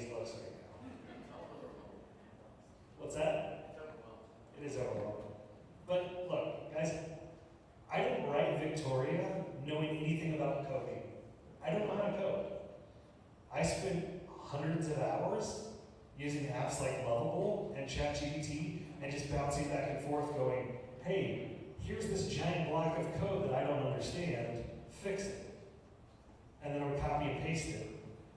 And then finally I got to the point where I was like, I can't fix this. And then I paid the developer a lot of money to fix it. Yes? Tom, the only thing I would add, I've heard that customer service, you're not gonna be talking from someone in India or China, you're gonna go to chat AI. Yeah, customer service, I think most of those jobs that have been outsourced for years are no longer going to be because you're going to have AI databases. I mean, that's why I created Victoria, was so that you need a quick answer. It's trained on all of that stuff.